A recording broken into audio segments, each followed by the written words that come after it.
You've been told to fix yourself, to become someone better, to heal, grow, evolve, until one day maybe peace will finally come. But what if that's the lie? What if peace isn't something you earn, but something you remember? What if you were never broken to begin with? They told you to keep improving, to keep striving, to chase happiness like a finish line. But if that worked, why does your heart still race at night? Why does your mind keep spinning even in silence? Why does it feel like no matter how far you come, it's never enough? The truth is, peace isn't in perfection. It's in surrender. It's in letting go of who you think you have to be. And Buddhism holds the quiet key, the ancient teachings that whisper, "You're already home." For centuries, monks, sages, and seekers have used these truths to calm the mind, soften the heart, and return to the self beneath the noise. No fixing, no chasing, just stillness, clarity, compassion. And tonight, that peace begins for you. As you listen to these teachings, something inside will soften. The tension will loosen its grip. Your breath will deepen. Your thoughts will slow. You'll feel a stillness. Not because life is perfect, but because you've stopped resisting it. This isn't just another sleep audio. This is a homecoming. Are you ready to come home to yourself? Let's begin. And now, something shifts. After years of rushing, pushing, performing, you're finally here. Not just in a room, not just lying down, but here, inside yourself. There's a silence you may have forgotten, a place not outside the noise, but beneath it, a space untouched by opinions, untouched by timelines, untouched by shame. And that's where we're going now. Not forward, not back, inward. This is where peace has been waiting. There is a room inside you that does not move when the world shakes. A room that doesn't close when others leave. A room that never demands, never judges, never raises its voice. That room is stillness, and the doorway is passaddhi.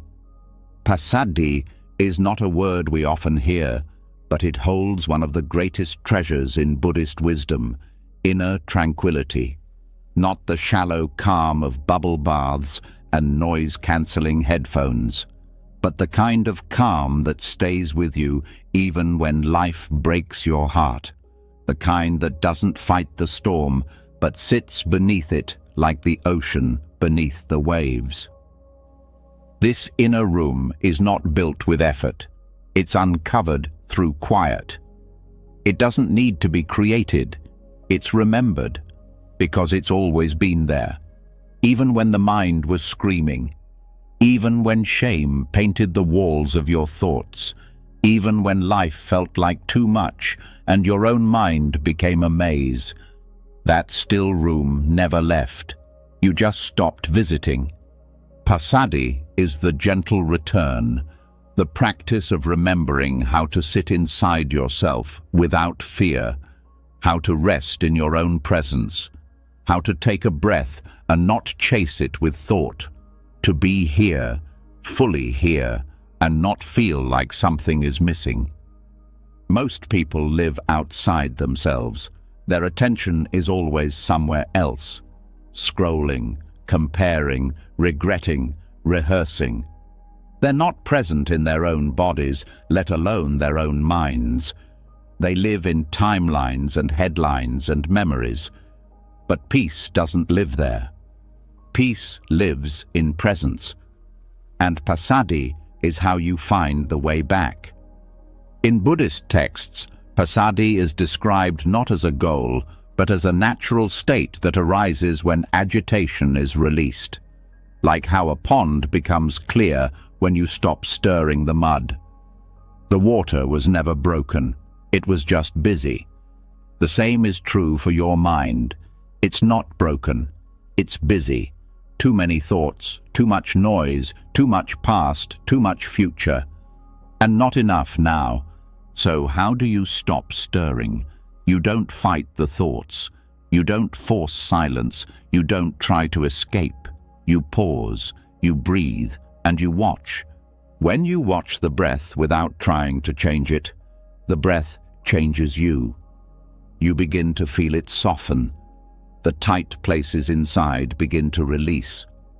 You start to notice the sounds, not as enemies to silence, but as part of it. A passing car, a creaking floor, the soft hum of life. Nothing to control, nothing to push away. In this room, you don't have to be impressive. You don't have to explain yourself. You don't have to justify your pain. Here, your job isn't to succeed or perform, it's to simply be. That's the rarest thing in the world, to just exist fully, without judgment. This is the freedom that Passaddhi offers, not an escape from life, but an embrace of it. You might think, but how can I rest when I have so many problems? And here's the truth. Most of your problems don't exist in the present moment. They live in the past you can't fix or the future you can't control. But right here, right now, this breath, this body, this space, it's okay. Maybe not perfect, but okay.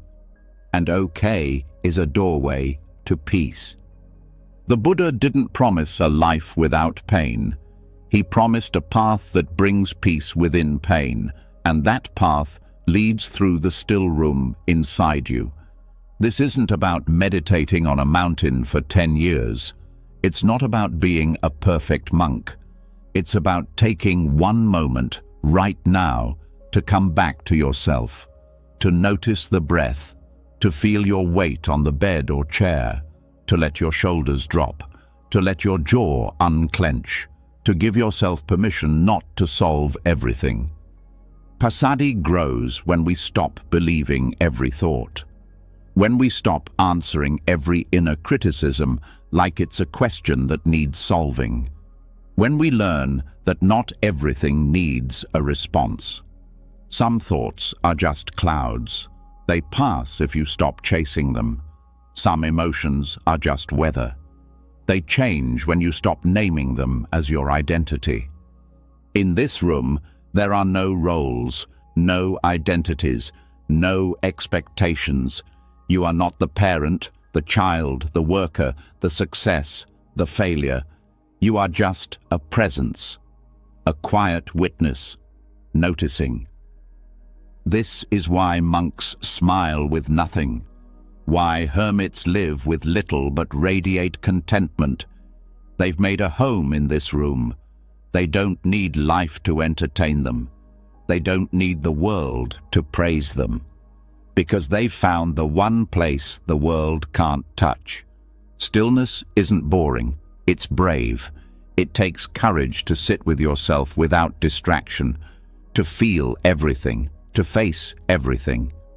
But that's where the transformation happens, because when you stop avoiding the silence, you start hearing your truth. You'll notice that most people aren't afraid of noise. They're afraid of what they'll feel in its absence. But feelings don't hurt you, resistance does. The more you run, the more they chase. But when you sit down and say, "I see you," they lose their power. The fear softens, the anger dissolves, the loneliness becomes tenderness, and you realize the storm was never against you, it was asking for your attention. Passaddhi isn't a technique, it's a relationship, a deep friendship with stillness. It takes time to trust it, especially if you've spent your life racing, escaping, proving. But the more time you spend in that quiet room, the more it welcomes you, and eventually it becomes your refuge. Not just during meditation, but in traffic, in arguments, in grief, in confusion. You learn how to carry stillness with you like a hidden lamp, quiet, steady, always on. And the best part? No one can take it from you, not circumstances, not failure, not rejection, because it lives inside you. You built it. You return to it. It is yours. Every tradition has a version of this room. In Christianity, it's the peace that surpasses understanding. In Taoism, it's the still center of the turning wheel. In Buddhism, it's passaddhi, the tranquility that doesn't depend on anything outside of you. And science is catching up. Neuroscientists have found that regular stillness, mindful breathing, body scanning, observing without reacting, rewires the brain. It reduces stress hormones. It increases emotional regulation. It enhances sleep, clarity, and even compassion. Stillness, it turns out, is not passive. It's medicine. But here's the thing. You can't force it. You can only allow it. Peace doesn't come from clenching. It comes from release. So release the need to be somewhere else. Release the pressure to become someone else. Release the guilt that says rest is lazy. Release the stories that say peace is for other people. You are allowed to be here. You are allowed to breathe. You are allowed to rest in the room where nothing needs to be fixed. This isn't about escaping life. It's about stepping so deeply into the present that nothing can shake you. It's about learning that real safety isn't out there, it's in here. And every time you come back to this room, you strengthen the path to it. Every breath, every pause, every moment of silent attention builds the doorway wider. One day, it won't even feel like returning. It will feel like living. So rest here, in the stillness beneath effort. Let it hold you. Let it teach you. Let it change you. Because the world will always call you to rush. But peace waits in the room that never rushes back. Let the breath guide you home. Let passaddhi settle your bones, and let the silence become your sanctuary. This is where your real life begins, not in the noise, but in the quiet room inside. Let's stay here a little longer, just breathing, just being, just home. But even inside the quiet room, there's something else. A presence that whispers just loud enough to be heard. A face that won't stop appearing. A version of the self that follows like a shadow. It doesn't scream. It criticizes. It doesn't shout. It judges. And while the room is silent, this inner voice keeps the war alive. A war with the mirror. A war with the idea of who you think you're supposed to be. That's where we go next. There's a quiet violence that lives in self-image. It looks harmless, just a glance, just a thought, just a feeling about the reflection in glass or the idea in the mind. But it carves deeper than most words spoken out loud. And the most painful part? It's internal. No one else sees it. No one else hears it. But it never stops. That ongoing argument between who you are and who you think you should be. And it's exhausting, because even when everything seems fine on the outside, career, family, health, there's still a pressure behind the eyes, a tension in the jaw, a discomfort that never quite leaves. As if life keeps asking you to be someone more, someone different, someone better. But what if that pressure isn't coming from life at all? What if it's coming from a belief that was never yours to begin with? What if the whole idea of the self that you're judging isn't even real in the way you've been told. This is where Buddhism does something radical. It introduces the concept of anatta, non-self. And it doesn't do it as a metaphor, it means it. At the core of Buddhist understanding is this truth. There is no fixed, permanent, solid you. Not the body, not the name, not the personality, not even the story. Everything you believe you are is constantly changing. Yet most suffering comes from forgetting that, from treating a fluid experience like it's a frozen identity. You look in the mirror and see a snapshot. You see skin, wrinkles, fat, scars, beauty, age, success, failure. But what you're actually looking at is a moment, not a truth, not a verdict, just a flicker of change caught in a single frame. And then you judge that flicker as if it defines you forever. This is the trap. The self-image becomes a courtroom. Every moment, a new trial. Every flaw, a new charge. And no matter how many compliments you get or how much progress you make, there's still a jury in your head waiting to find you guilty again. Anatta doesn't say you're nothing. It says you're not one thing. It says the self is not a fixed object. It's a process. A flame, not a sculpture.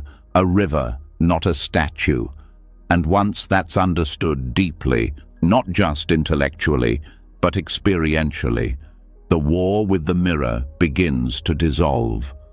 Because you can't fight what doesn't stand still. You can't hate a self that keeps changing. You can't hold on to judgment when the target keeps slipping away. And here's the strange freedom in that. Once you stop clinging to an identity, the criticism starts to lose weight. There's nothing to defend, nothing to fix, nothing to prove. The person you thought you needed to be dissolves into presence. And presence doesn't compare. Presence doesn't judge. Most people are terrified to let go of identity because they think it's what makes them real. But what makes you real is your awareness, not your name, your status, your past, your plans. Your aliveness isn't in your resume. It's in your breath, in your heartbeat, in your capacity to observe this very moment. And that means you are more than the story you tell yourself. You are more than the mistakes you regret. You are more than the approval you seek, and more than the image you try so hard to maintain. So what happens when you stop arguing with the mirror? You stop performing. You stop rehearsing your answers. You stop adjusting your tone to fit someone else's expectation. You become quiet enough to hear your own truth underneath the noise. There is a Buddhist practice called contemplation on the 5 aggregates. It breaks down what we normally call the self into 5 parts: form, sensation, perception, mental formations, and consciousness. And when we examine each part, we realize none of them on their own can be called a self. They rise and fall, moment to moment, like waves in the sea. The body changes, the thoughts shift, the moods rise and fall. Even the sense of me comes and goes, depending on attention. So, what are we really holding on to? What are we really judging when we say we hate ourselves? We're clinging to clouds and then getting upset that we can't shape them into something solid. When you begin to let go of self-judgment, it doesn't mean you stop caring about your growth. It means you stop measuring your worth by an illusion. You grow not because you are broken, but because change is natural. You evolve not to become someone else, but to live more freely as no one in particular. And yes, that can be disorienting at first. If you've spent your life building an identity, tearing it down sounds scary. But what you find beneath that structure is not a void. It's space, openness, peace. The self is a useful tool, but a terrible master. It can help navigate the world, but it was never meant to define your essence. The Buddha didn't ask us to erase our names or personalities. He asked us not to cling to them, to see them like clothes, worn, used, appreciated, but never mistaken for who we are.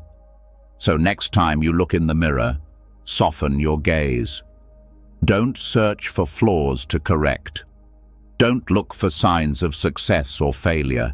Just see what's there, without narrative, without measurement. Just this face, just this presence, just this moment. Because underneath all your versions is the quiet awareness that's never changed. The one that saw your first heartbreak and didn't run. The one that stayed through every mistake. The one that's still here now, watching, listening, breathing. That awareness isn't judging you, it's holding you, and it knows you don't need to be anything more. So let the mirror be just a mirror. Let the thoughts be just thoughts. Let the stories fall away. And let yourself be, without needing to explain why. Because peace doesn't come from fixing the reflection. It comes from realizing you're not the image at all. You're the stillness behind it. And once you stop arguing with the mirror, once the noise of who you think you are starts to quiet, what's left isn't silence. It's memory. Not just images, but echoes. Echoes of choices. Echoes of words you regret. Echoes of moments you wish you could rewrite.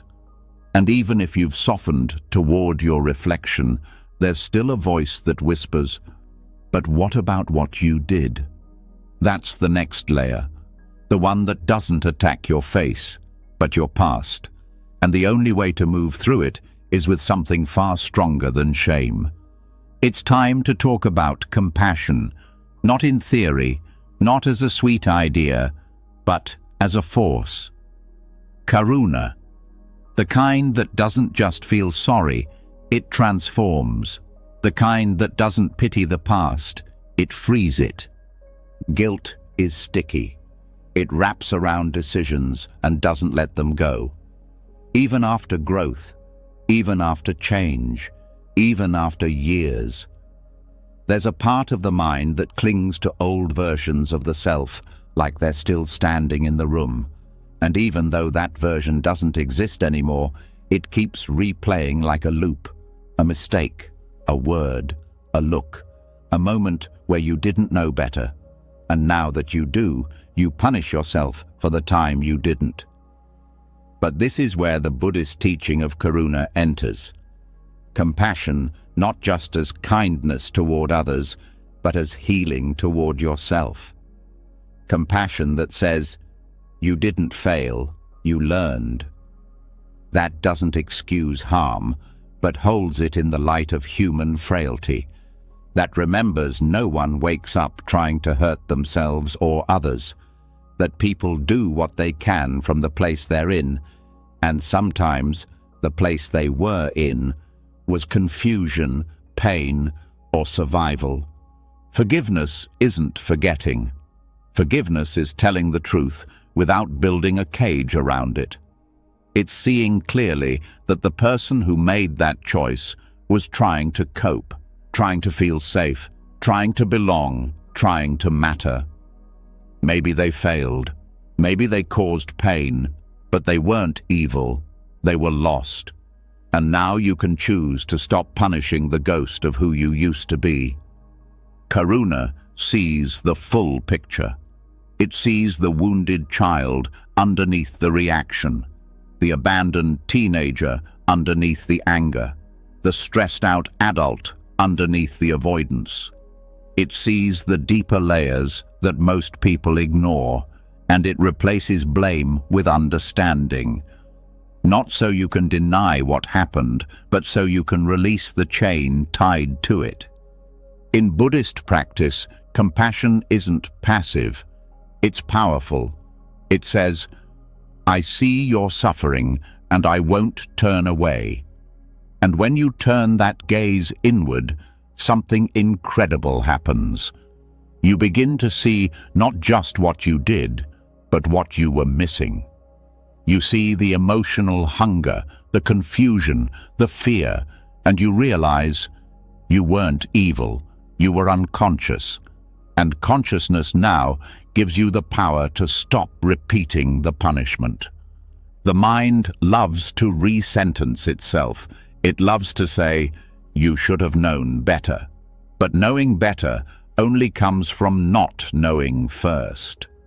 Growth is a process. You don't shame a flower for being a seed. You don't yell at a toddler for not knowing how to run. Yet somehow, we expect ourselves to have mastered life before we've even lived it. Karuna interrupts that cycle. It says, "The moment you realized you were wrong was the moment you became new." It doesn't ask you to justify your past. It asks you to hold it, to meet it with warmth instead of a whip, to touch it like a wound, not a weapon.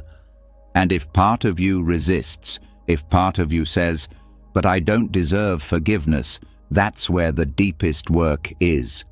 Because what you're really saying is, "I don't believe I'm allowed to be free." And that belief is not humility. It's a hidden form of self-hate. True humility says, "I was wrong, and I'm learning." False humility says, "I was wrong, and I should suffer forever." But Buddhism doesn't teach eternal guilt. It teaches presence, and presence cannot carry guilt from the past and still remain whole.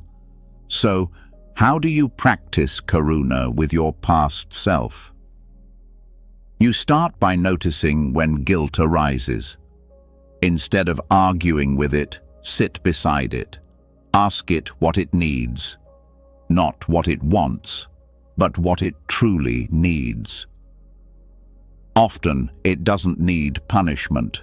It needs permission to feel pain, to grieve the consequences, to mourn the people you hurt, to cry for the version of you that didn't have the tools or the love or the clarity.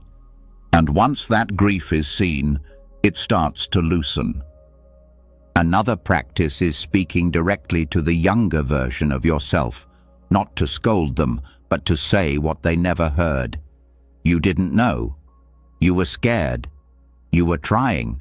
You did your best. Not excuses, acknowledgements. Because part of why the wound stays open is because no one ever held it with care.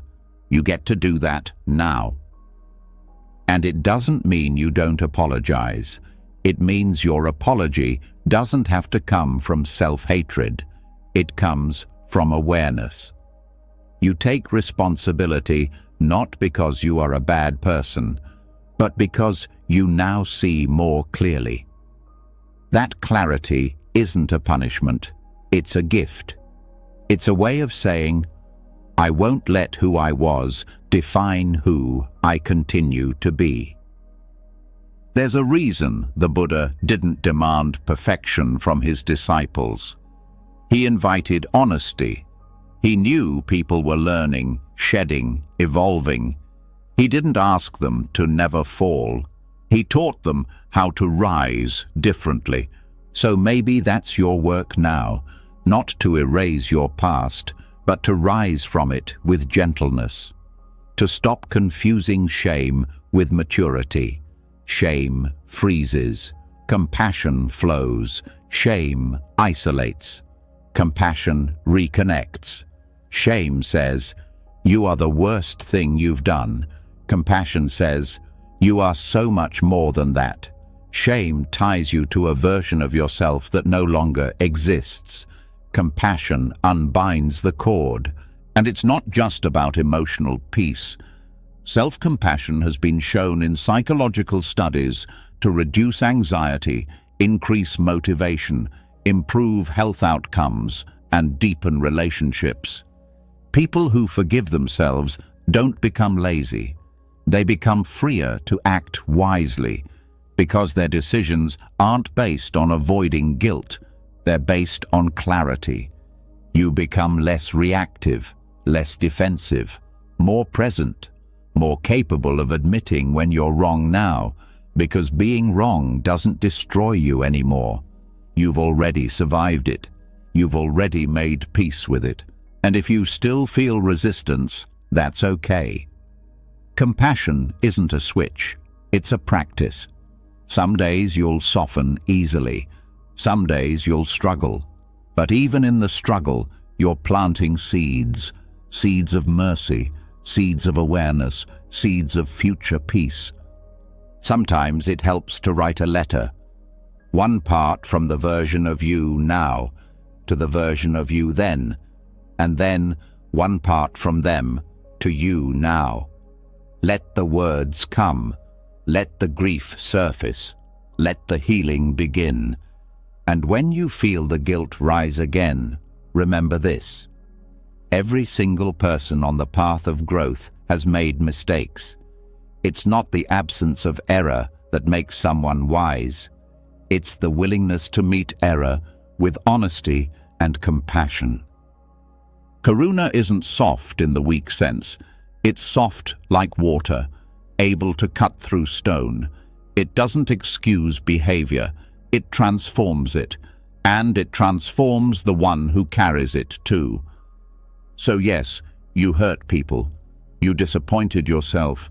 You betrayed your own values, and now you see it. That seeing is the turning point. That seeing is the doorway. That seeing is the beginning of real peace. Because there's no peace without forgiveness. And there's no real forgiveness without self-compassion, not just for who you are now, but for who you were when you didn't know better. Let that version of you go. Let them rest. Thank them for surviving. Thank them for doing what they could, and then carry forward with love. Not because you've earned it, but because you finally understand that love was never about earning. It was about seeing.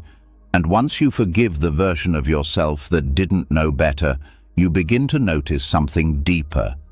The past isn't the only thing that left marks. Life itself has left cracks in your thoughts, in your body, in your habits, in your story, and maybe for the first time, you're not trying to cover them. You're just noticing. And that noticing brings you to the next truth, that the parts of you that feel broken might be the very places where the light enters. There's an old Zen story about a cracked bowl. The story is simple, but it holds a truth that shifts everything. A monk carried a bowl that had a small crack down one side. For years, he thought about replacing it. It leaked slightly when filled with water. It didn't match the other monk's perfect bowls. But one day, he noticed something strange.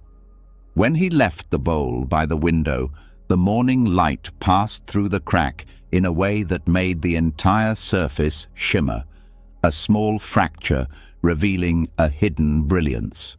From that day forward, the monk stopped trying to replace it. He treated the crack not as a flaw, but as part of the story, a doorway for light, a proof of life. This parable reveals something Buddhism has always known. There is no peace without embracing imperfection. The concept of anicca, impermanence, is not just about letting go of what ends. It's about recognizing that everything changes, everything shifts, everything breaks, and that's not a problem. That's the pattern. Flaws are not deviations from life. They are the evidence of life. They are where growth happened. They are where suffering cracked something open. They are the shape that pain leaves behind when it moves through you. But instead of seeing those marks as sacred, most people see them as shame. They try to hide the crack, cover the scar, smooth the story, present a version of themselves untouched by weather, untouched by time, untouched by reality.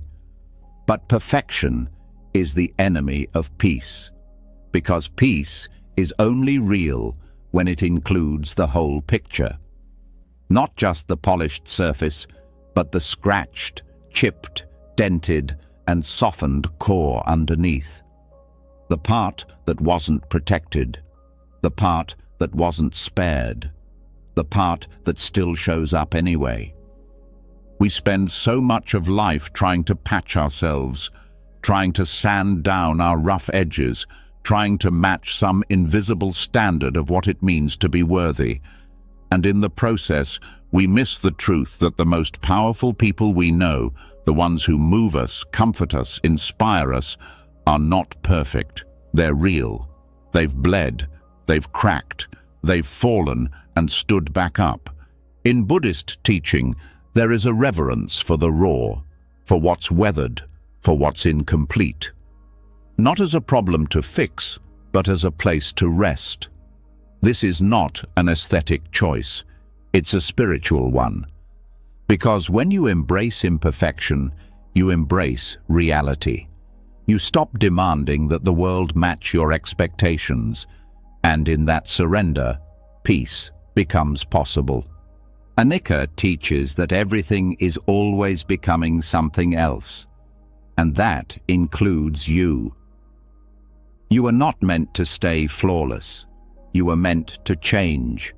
You are meant to age, to bruise, to outgrow versions of yourself, to let go of dreams that no longer fit, to accept that things fall apart not because you failed, but because they were meant to evolve. This understanding changes how you relate to your flaws. You stop seeing them as stains. You start seeing them as maps. Each mark points to a moment, a lesson, a love lost, a mistake made, a risk taken, a period of healing, a season of survival. Without those moments, you wouldn't be here. Without those moments, you wouldn't be you. When you walk into a temple in many Buddhist cultures, you'll often find statues that are chipped, worn, faded. No one polishes them to look new, because the wear is part of their power. They carry the energy of time, of devotion, of endurance. They teach without words. This is what remains when everything else fades. You are that too. You carry the story of time, not just the shiny moments, but the days that stretched forever, the nights that broke you, the mornings you didn't think you'd rise from. You carry those quietly, and maybe no one notices, but the light does. The light always finds the opening. The cracked bowl isn't beautiful because it hides the crack. It's beautiful because it lets the crack be seen, because it doesn't apologize for the fracture, because it turns that fracture into a prism. This is the invitation, to stop fixing and start witnessing, to notice where your wounds became wisdom, to honor the parts of you that kept going even when they weren't okay. Peace comes when you stop trying to get over things and instead bow to them, not in defeat, but in reverence. This hurt me, and I am still here. That is sacred. That is strength. That is the beauty no one can sell you or give you. It only comes from being fully alive. And in this awareness, comparison fades. Because when you see your own cracks as gold, you stop envying the polished surface of others. You stop chasing their version of beauty. You start trusting your own texture, your own tempo, your own timeline. This isn't about glorifying pain. It's about refusing to pretend you didn't feel it, about choosing not to edit your humanity, about letting yourself be soft where you used to harden, about seeing your own chipped edges as art. In Japanese culture, there's a practice called kintsugi, repairing broken pottery with gold. The break becomes the most precious part. That's not just a metaphor, it's a spiritual truth. What's broken and lovingly healed becomes more valuable than what never broke at all. This is what happens when you stop hiding, when you stop trying to earn peace by being flawless, when you let the cracks be seen. The gold appears, not from outside, but from within. Anicca reminds you that nothing stays, not the pain, not the judgment, not the fear, not even the self. Everything changes. That means you are free, free to stop clutching perfection, free to start appreciating process, free to stop holding your breath and start living with it. Because once you accept that nothing is permanent, you stop wasting energy trying to hold things in place. You let people go. You let expectations fade. You let mistakes rest. You let peace rise, not because everything is clean, but because everything is real. The cracked bowl becomes not just a symbol, but a practice, a reminder to carry your life the same way, with care, with openness, with the understanding that it's okay to hold something that leaks a little. It's okay to love something that's been dropped. It's okay to keep something sacred, even when it no longer fits someone else's idea of whole. And maybe you start treating others the same way, with gentleness for their rough edges, with reverence for their history, with love that doesn't ask them to be smooth in order to be worthy. When you live this way, the world softens. Judgment thins. Compassion deepens. Presence expands. And your energy returns, not to fixing, but to living. Let go of the illusion of flawless. Hold the truth of transformation. The bowl cracked because it was used, because it served, because it lived. So did you. You don't need to be repaired. You need to be recognized. Let the light come through. Let it reach every corner. Let it show you that the place you once hid is where peace has been waiting all along. So you've stopped hiding the cracks. You've stopped running from the flaw, the fracture, the softness that makes you human. But now another illusion shows up, a quieter one. It doesn't shame you. It seduces you. It speaks the language of healing. It promises peace. If only you could finally put yourself back together. It sounds helpful, wise even, but underneath, it's just another chase, another belief that who you are is still not enough, that your soul is a puzzle missing its final piece, that you must integrate, fix, combine, align, until the inner chaos finally goes quiet. But what if that's just another trap? Because the idea of self-integration, the popular Western pursuit of becoming whole, can quickly turn into a pressure to perfect the inner world. A soft tyranny that says, you're not allowed to rest until you've figured yourself out. It puts your identity on a shelf, then demands you rearrange it until it looks symmetrical. And every time something new arises, a habit, an emotion, a contradiction, you think, I have to make sense of this now too. This is where Buddhism offers a completely different direction. It doesn't say, collect yourself. It says, release yourself. Not because you're broken, but because you're not an object. You're not a collection of traits to be catalogued. You're not a story to be completed. You're not even a consistent character.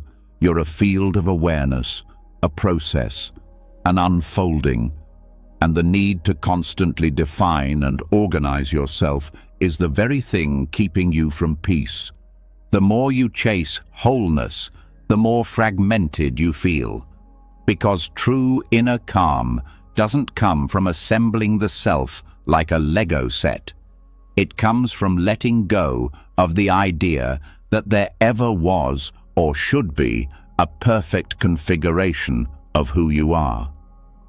The more you try to become someone coherent, the more exhausted you get when life asks you to be flexible, fluid, or simply present.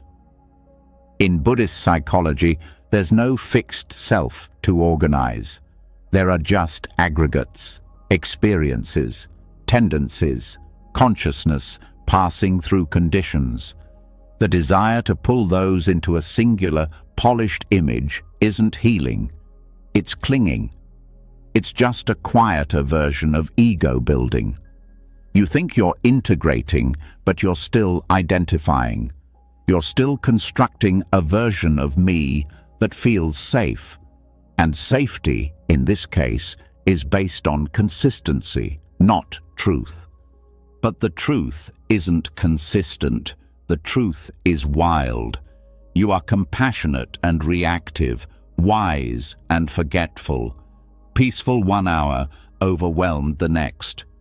One moment you're grounded, the next you're tangled in thoughts. That's not a failure of integration. That's the nature of a living being. The idea that you need to resolve every contradiction before you can rest is a form of spiritual pressure disguised as self-work. When you stop collecting yourself, you begin to relax. You stop asking, how do I make this version of me match that version of me? You stop turning your inner world into a project. You begin to allow contradictions to live side by side. The Buddhist path doesn't ask you to be one thing. It asks you to be present for whatever thing is arising, and that includes mess, confusion, and contradiction. There's a beautiful freedom in realizing you don't have to make everything make sense. Some emotions don't come with labels. Some parts of you don't need an origin story. Some shifts in mood aren't regressions. They're weather. And when you no longer demand internal harmony, you find peace in something much deeper: non-resistance. Non-resistance is not indifference. It's a deep trust in impermanence. It's what happens when you understand that the self isn't a statue to be sculpted. It's a stream to be witnessed. You're not here to create a final version of yourself. You're here to be aware of what's moving through. And yes, that challenges everything we're taught. From therapy culture to self-help to motivational quotes, we're told that the goal is to find our true self, to bring all the parts into alignment, to resolve the conflict between the child self, the parent self, the dreamer self, the wounded self. But what if they don't need to be resolved? What if they're not enemies? What if they're just parts moving in and out of the field of experience? In early Buddhist texts, even enlightenment isn't described as becoming someone perfect. It's the end of identifying as someone at all. It's the release of the illusion that the self is a fixed, unified object. And with that release comes a quiet kind of freedom, not the dramatic kind, the soft kind, the kind where you no longer wake up every day thinking, what am I supposed to be now? Instead, you rest in the awareness that watches, the awareness that doesn't demand integration, the awareness that doesn't organize identity like a shelf full of trophies, the awareness that says, this too belongs, without needing to file it away. When you stop trying to collect yourself, you stop punishing yourself for changing. You stop saying, "I thought I healed this already," when an old wound reappears. You stop saying, "This isn't me," when you're suddenly irritable, tired, or lost. You realize that you is not a tightrope to walk, it's an openness to experience. And slowly, life becomes less of a personal drama and more of a dance. You stop narrating your every emotion. You stop translating your every thought into a self-judgment. You allow what's happening to be just what's happening, not a reflection of who you are, not a statement about your wholeness, just a moment. And this isn't passive, it's deeply alive. It requires presence, honesty, and humility. It means feeling your pain without building an identity around it. It means observing your joy without trying to make it permanent. It means being okay with the fact that you are a mosaic, and sometimes pieces fall out. Sometimes new ones come in, and sometimes you don't know what picture they're making. That's okay. The point is not to finish. The point is to stay awake. Letting go of integration means letting go of needing everything to fit. It means you stop asking yourself to be consistent in a world that isn't. It means you stop apologizing for shifting. It means your sense of identity becomes soft, light, breathable. And when your identity softens, so does your suffering. Because suffering thrives in tight spaces, in labels, in boxes, in "I am this" and "I am not that." But awareness has no walls. It includes it all. It watches it all. It never needs you to choose between your contradictions. It only asks you to stay present with them. So the next time you feel scattered, don't rush to collect yourself. Don't panic. Don't say, "I've lost myself." Say, "This is what it feels like to be uncontained." Say, "This is what it feels like to be alive without borders." Say, "This is what it feels like to let go of the project." Because you were never supposed to be a project. You were never supposed to be a finished product. You are awareness in motion, consciousness touching experience, spirit moving through time. And peace is not at the end of self-assembly. It's already here, underneath the need to assemble anything. So, breathe. Let the pieces be where they are. Let the questions stay open. Let the identity be porous. You don't need to get it all together. You just need to stop gripping what's falling apart. Not to abandon it, but to stop thinking it defines you. This is how Buddhism unhooks you from the pressure to make your inner world pretty.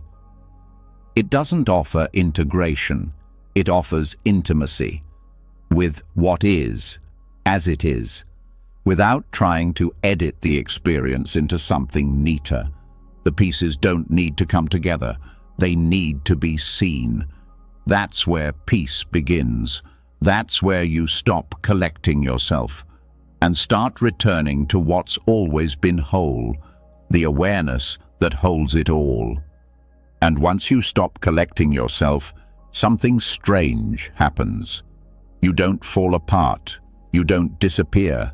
You don't become someone unrecognizable. Instead, for the first time, you breathe without trying to fit the breath into a plan.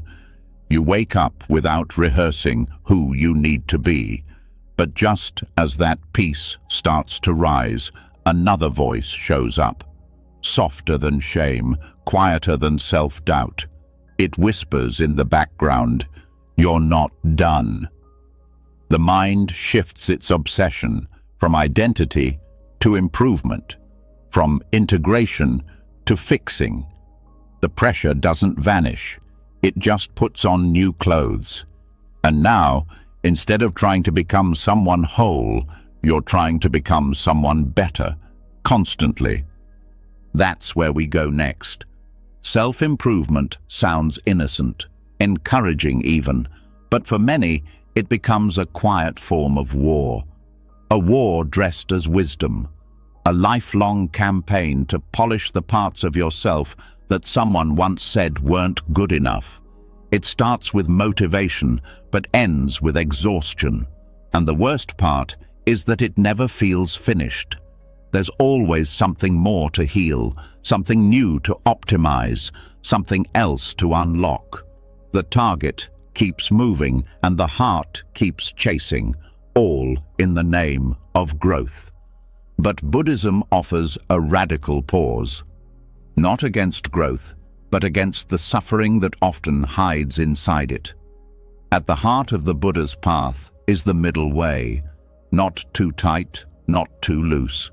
Not indulgence, not denial, not apathy, not obsession. And this middle path is not just about lifestyle, it's about mindset. It's the antidote to extremes, including the subtle one that says you must constantly be working on yourself to be worthy. The idea that you are a problem to solve is one of the deepest forms of conditioning. It gets into everything. It turns your quiet moments into goals. It makes rest feel like failure. It transforms meditation into a performance. It takes your basic human experience and layers it with judgment. Suddenly, sadness isn't just sadness. It's something you shouldn't still feel. Anxiety isn't just energy. It's something you should have healed by now. And before you know it, your inner world becomes another job, another to-do list, another thing to manage. The middle way says, stop. Just stop. Breathe here. Feel this.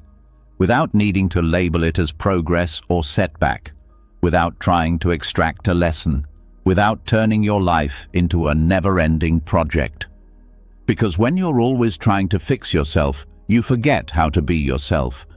You miss the presence that was already here, the one that never needed fixing, only noticing. This doesn't mean you never change. It means the change no longer comes from pressure. It comes from peace, from clarity, from natural unfolding, like a flower opening with the season, not forced open by hands trying to hurry spring. When you let go of the urgency to improve, something deeper begins to move. Not improvement, but understanding. Not enhancement, but release. Because the obsession with fixing yourself is often rooted in a quiet belief that you're unacceptable as you are. That some feeling, trait, or tendency makes you unworthy of rest. But Buddhism doesn't teach that peace comes after you're done working on yourself.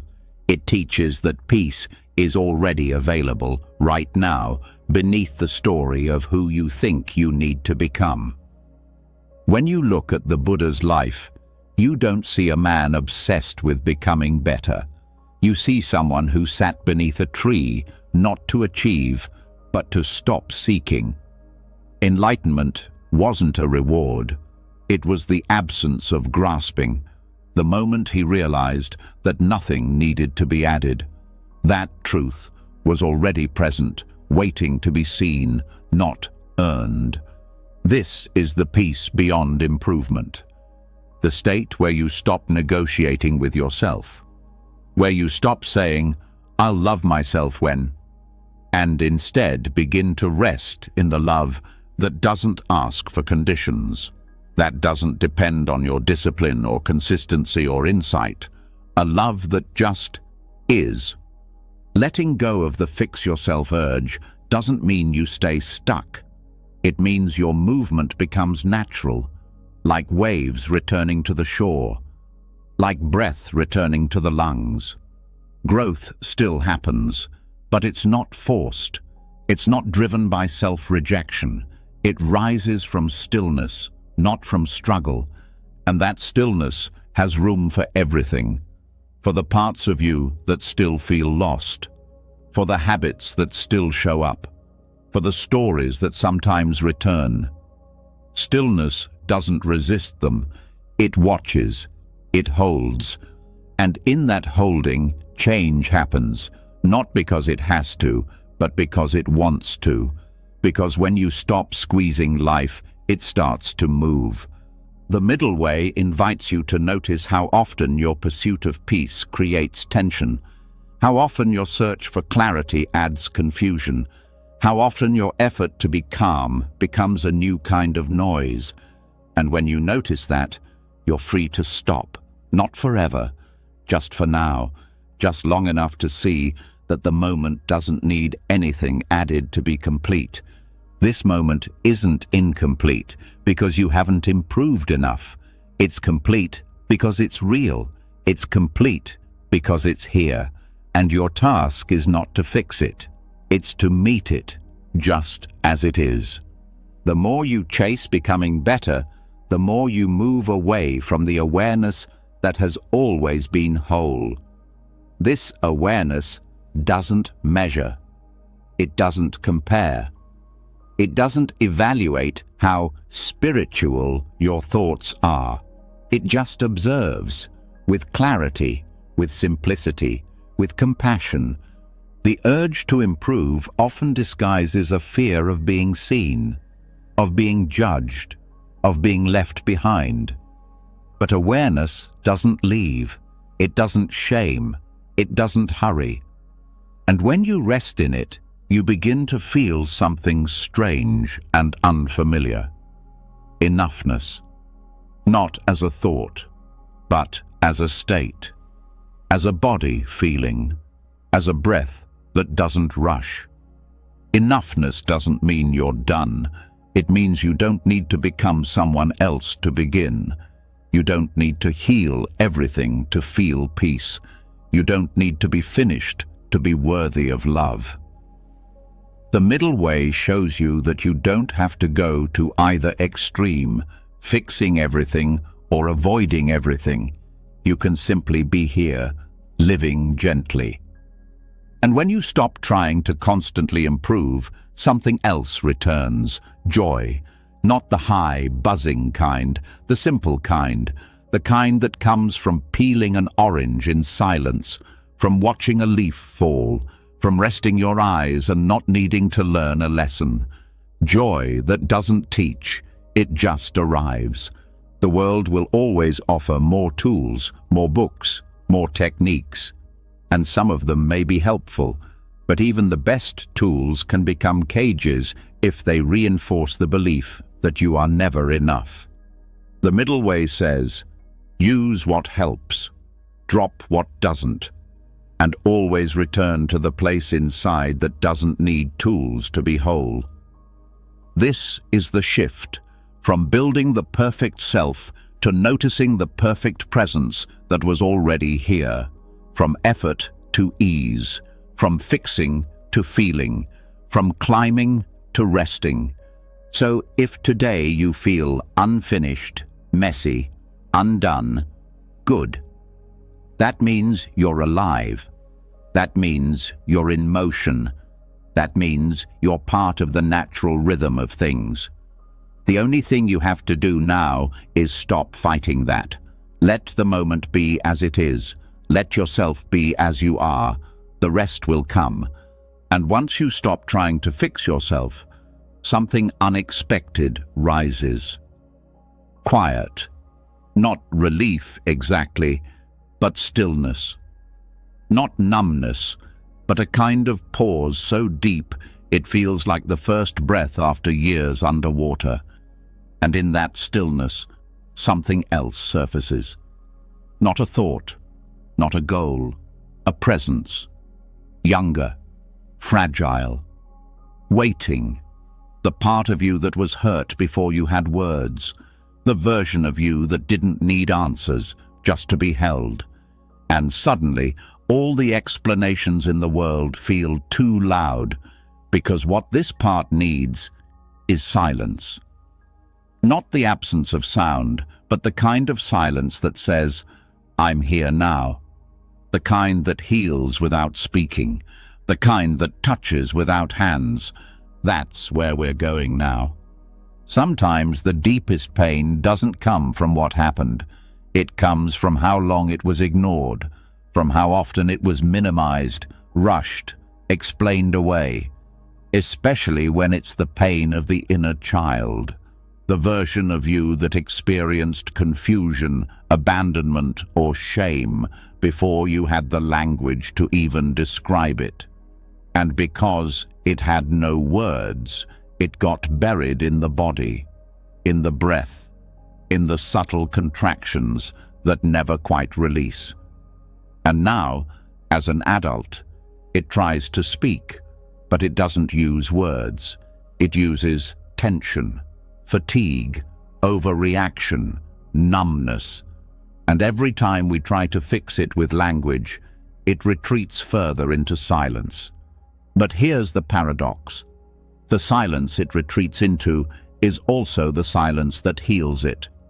Not the cold kind, not the ignoring kind, the noble kind. The kind that Buddhist practice calls noble silence, a sacred, living presence that asks nothing and listens to everything. Noble silence isn't emptiness, it's attention without interruption. It's the quality of being with something without changing it, without trying to improve it, without trying to explain it away. It's the pause that lets old wounds breathe without being dissected. It's the absence of inner commentary that creates room for safety to return. This kind of silence doesn't look like doing. It looks like being. Being with your own history. Being with the part of you that never got closure. Not by giving it more stories, but by giving it presence. When you stop talking to your pain and simply sit beside it, something profound happens. The inner child doesn't need to be convinced that everything is okay. It just needs to feel that it's not alone anymore. Words often try to fix. Silence just stays. And sometimes the deepest apology isn't "I'm sorry" on repeat. It's "I'm here" with no conditions. It's a breath that doesn't rush to the next thought.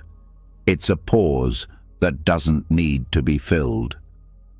In Buddhist retreats, noble silence is more than quiet. It's a container, a holding space, a way of practicing truth without talking about it. It's where healing happens, not because someone said the right thing, but because nothing needed to be said at all.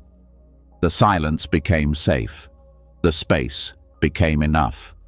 This is the kind of silence the inner child understands, because it's the language they spoke all along.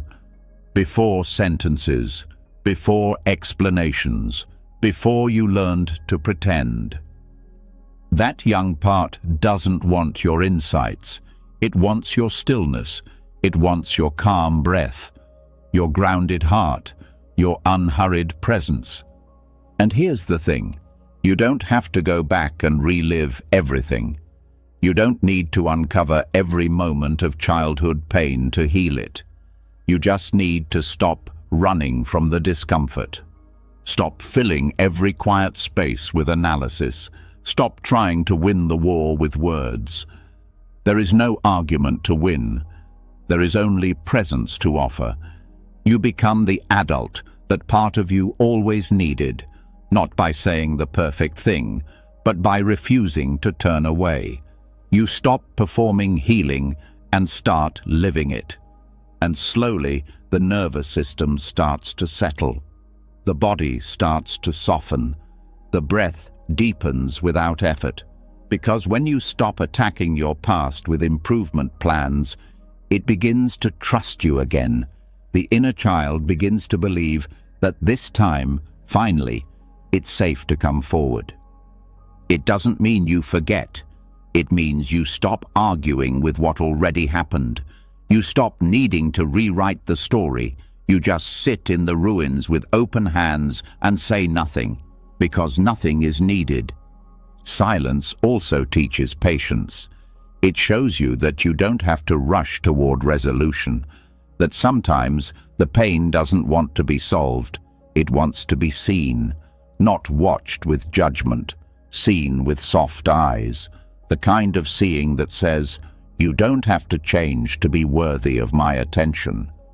When you practice noble silence, you don't abandon your pain. You anchor beside it. You let it breathe.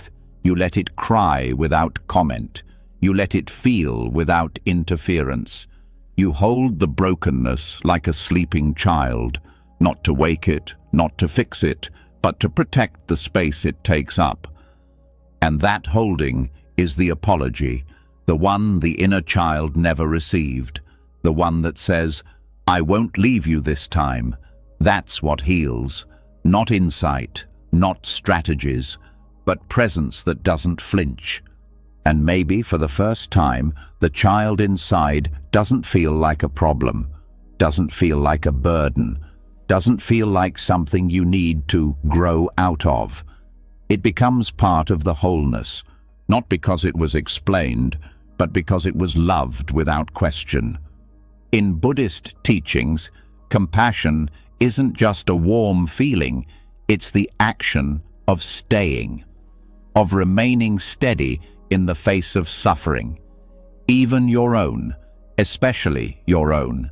And silence is one of the most compassionate actions you can offer yourself, because it refuses to fix, it refuses to run, it refuses to hide behind noise. This silence is not empty. It's sacred. It holds space for things words will never reach, for grief that never found its name, for fears that never found safety, for hopes that never found a voice. And in this sacred space, time begins to stretch. Old wounds lose urgency. The body finds rest. This is not a one-time event. It's a return, over and over again, returning to the silence beneath the inner dialogue, returning to the breath when thoughts become too loud, returning to presence when pain resurfaces, not to remove it, but to remain with it. And the more often you return, the more the inner child learns that healing isn't a performance. It's a posture, a choice to stay, a choice to breathe through the discomfort, a choice to listen with no goal. That's where real transformation begins. When nothing is being added and nothing is being solved, just a soft, stable presence in the middle of what once felt unbearable. You don't need to speak over your wounds. You don't need to narrate your healing. You just need to stay with what arises, without judgment, without story. That's the silence that becomes the apology. That's the stillness that becomes the home. And once you've sat in silence with your pain, without trying to change it, something softer begins to open, a kind of inner permission. You stop bracing against yourself. You stop flinching at your own emotions. You no longer run. But just because you're no longer running doesn't mean you've fully turned around. There's one more step, one that almost no one takes, one that feels unnatural at first. To not just sit with the parts of yourself you used to reject, but to bow to them. To meet your shadows, not with resistance, but with reverence. That's where we're headed now. There is power in bowing, not the kind that submits out of fear, but the kind that sees clearly, that humbles itself not before a person, but before truth. In many Buddhist traditions, bowing is not a gesture of worship, it's a practice of awareness. Each bow is a reminder that the ego is not the center of everything, that life is not something to dominate, but something to honor. And when you bow inwardly to the parts of yourself you've tried to push away, something radical happens. The war ends. The battlefield dissolves. We all carry shadows, aspects of our personality, our behavior, our history that we don't want to claim. Maybe it's a fear you try to mask with control, a jealousy you dress up as indifference, an addiction you've labeled as a bad habit, a regret you never let surface because it makes your chest feel like stone. Whatever shape it takes, the shadow is real, not because it defines you, but because it's been following you, waiting to be seen, and most people try to fix it. Fight it, bury it, name it something nicer, try to transform it through effort. But Buddhism offers something different. Not another attempt to destroy the shadow, but an invitation to bow, to meet the unwanted part of you with the posture of respect. Not because it's good, not because it's pleasant, but because it exists. And all existence, all experience, deserves awareness. The act of bowing is symbolic. You lower yourself, not to shrink, but to honor what has been ignored. You bring the head below the heart. You let humility lead. And when you turn this outward ritual into an inward gesture, it becomes a sacred practice of reclaiming wholeness. You say, without words, I see you, to the fear, to the rage, to the compulsion, to the pain.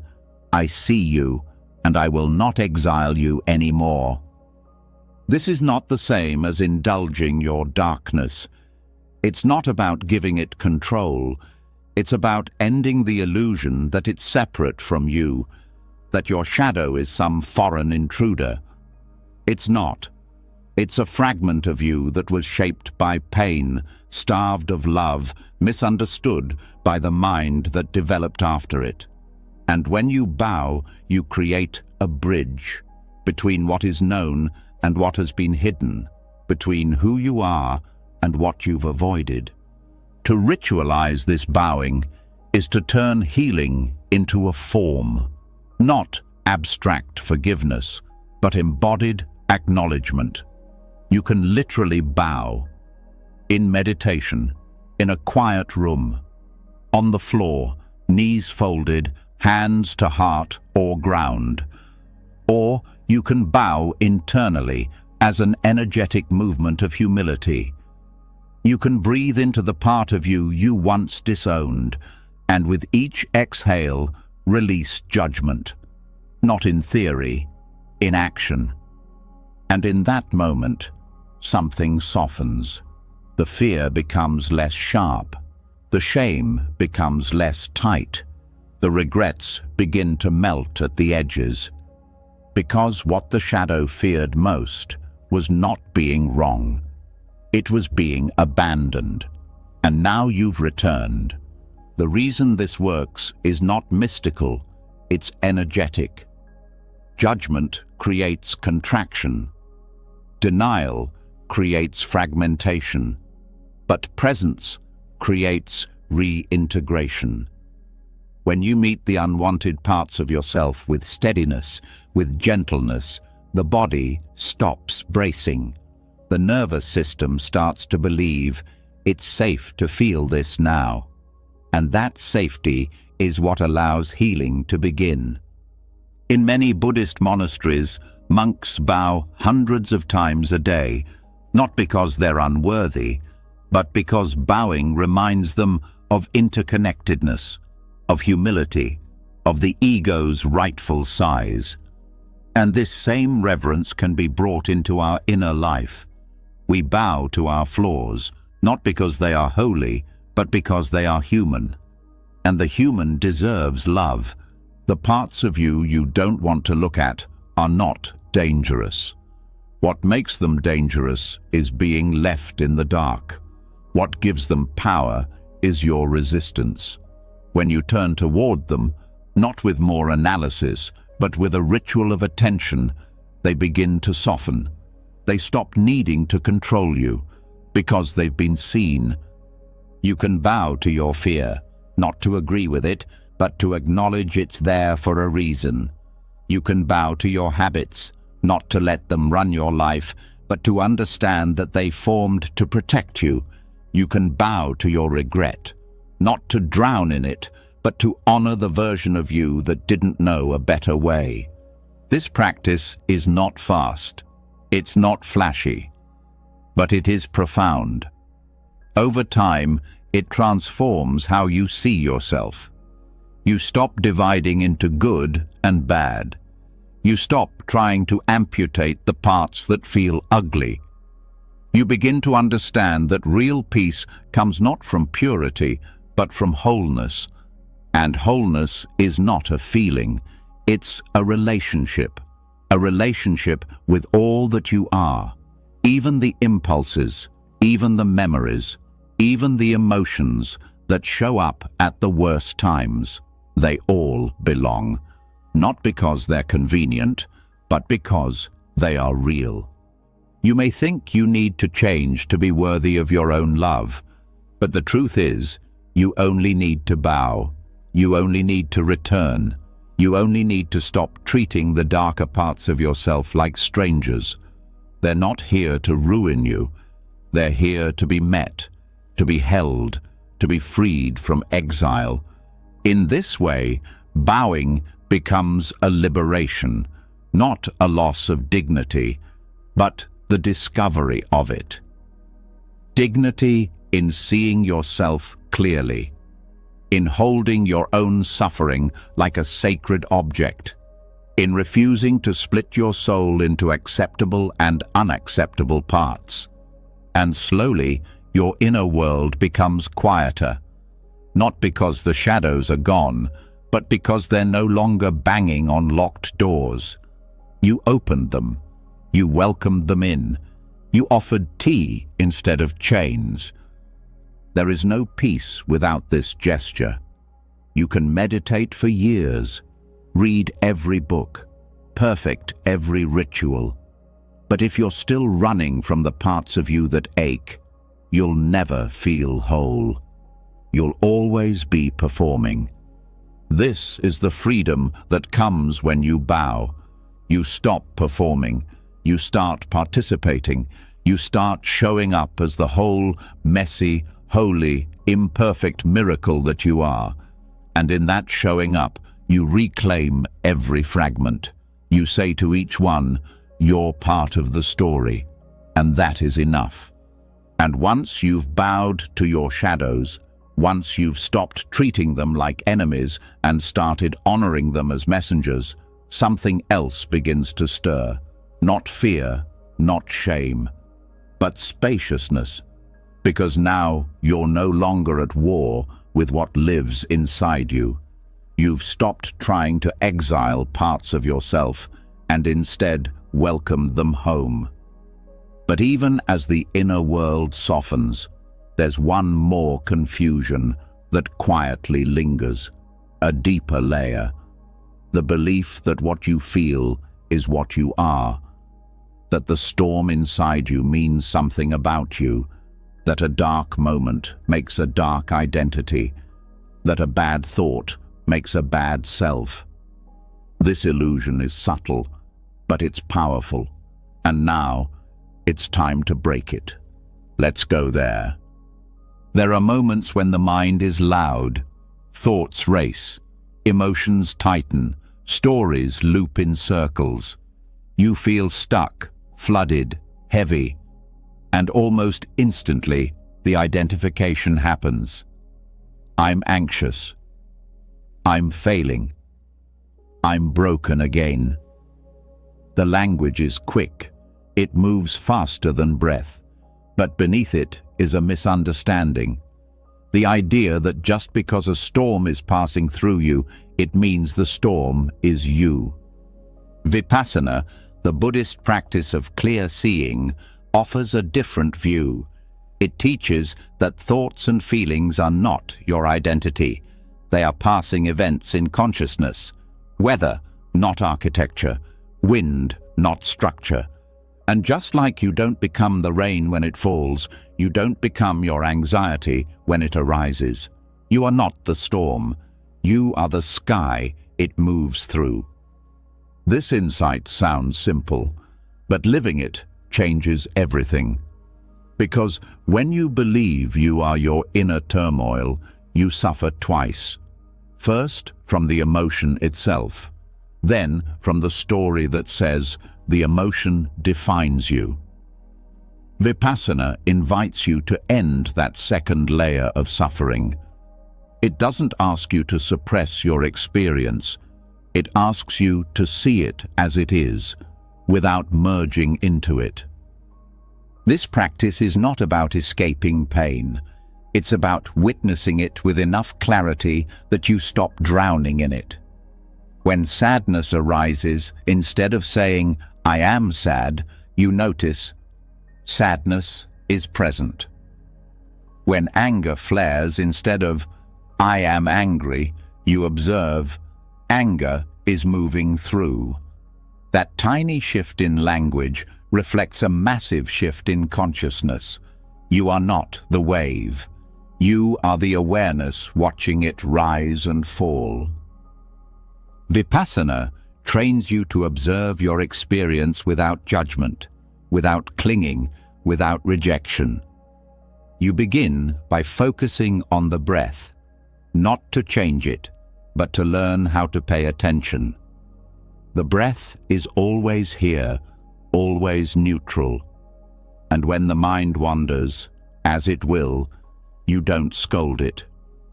You bring it back, gently, again and again. This builds the muscle of witnessing. Then you apply that same attention to sensations.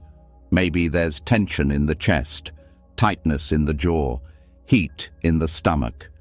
Instead of labeling or fixing, you observe. You notice where it begins, how it pulses, how it fades. You stay close without getting pulled in. This is how you start to see. Everything that arises passes. No emotion is permanent. No thought is solid. They all come and go like clouds in an open sky. And as your practice deepens, you realize something else. The storms aren't random. They're conditioned. They arise from past experiences, from habits, from mental patterns that were formed through repetition. But just because they were conditioned doesn't mean they're permanent. And just because they're loud doesn't mean they're true. Vipassana gives you distance, but not the kind that disconnects, the kind that liberates. Because when you stop fusing with your thoughts, you start seeing them for what they are, mental events, not facts, not threats, just ripples of energy that will pass if left alone. You also start to notice how quickly the mind tries to build stories. One uncomfortable emotion, and suddenly there's a narrative. I'll never be okay. This always happens. Something's wrong with me. But when you slow down and observe the actual sensation underneath those thoughts, you find something much less dramatic. A flicker, a vibration, a tightening. And that's it. The story was the storm. The body was just weather. This is the freedom of non-identification. You don't need your mind to be silent to feel peace. You just need to stop mistaking it for your identity. You don't need to force positivity. You just need to stop clinging to every negative thought like it's carved in stone.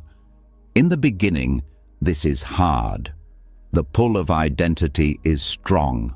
Thoughts don't just pass through. You grab them, explain them, rehearse them. Emotions don't just move. They become who you are. But over time, with practice, you begin to recognize the space between stimulus and response. The small pause, the breath before the story. And in that space, is your power, the power to choose awareness instead of reaction. And when you make that choice often enough, it becomes natural. You still feel, you still think, but you no longer collapse into every experience. You become like a mountain, still, grounded, even as clouds and storms swirl around its peak. The Buddha didn't become awakened because his mind was quiet. He became awakened because he stopped being trapped by its noise. He saw clearly. He saw that every sensation was impermanent, that every thought was just movement, that identity was a fiction, and in that seeing, he found peace. This is what Vipassana teaches, not silence, but clarity, not control, but release. You're allowed to feel everything without becoming any of it. You're allowed to think deeply without letting thought define your value. You're allowed to suffer without building an identity around your wounds. You are not the storm. You are the one watching the sky. And when you start living this truth, something profound happens. You stop panicking when the mind gets loud. You stop blaming yourself for being human. You stop interpreting every emotional spike as a sign of failure. Instead, you breathe, you observe, you wait. And slowly, the mind calms on its own, not because you forced it, but because you stopped feeding it with fear. This practice also creates compassion.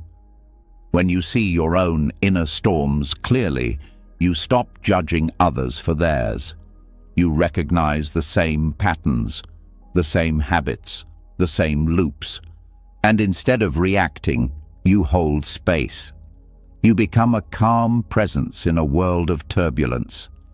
Not because you've escaped the storm, but because you've remembered you were never it. So the next time you feel overwhelmed, try this. Close your eyes. Feel your breath. Notice where the tension lives.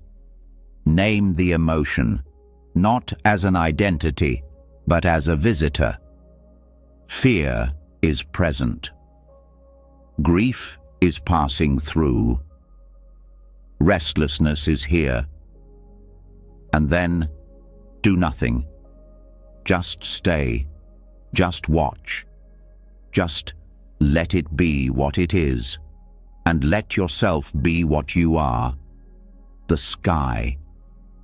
And once you stop identifying with the storm, once you learn to sit in the center of chaos without becoming it, there's one more layer that begins to flicker into view. It doesn't shout. It narrates. Quietly. Constantly.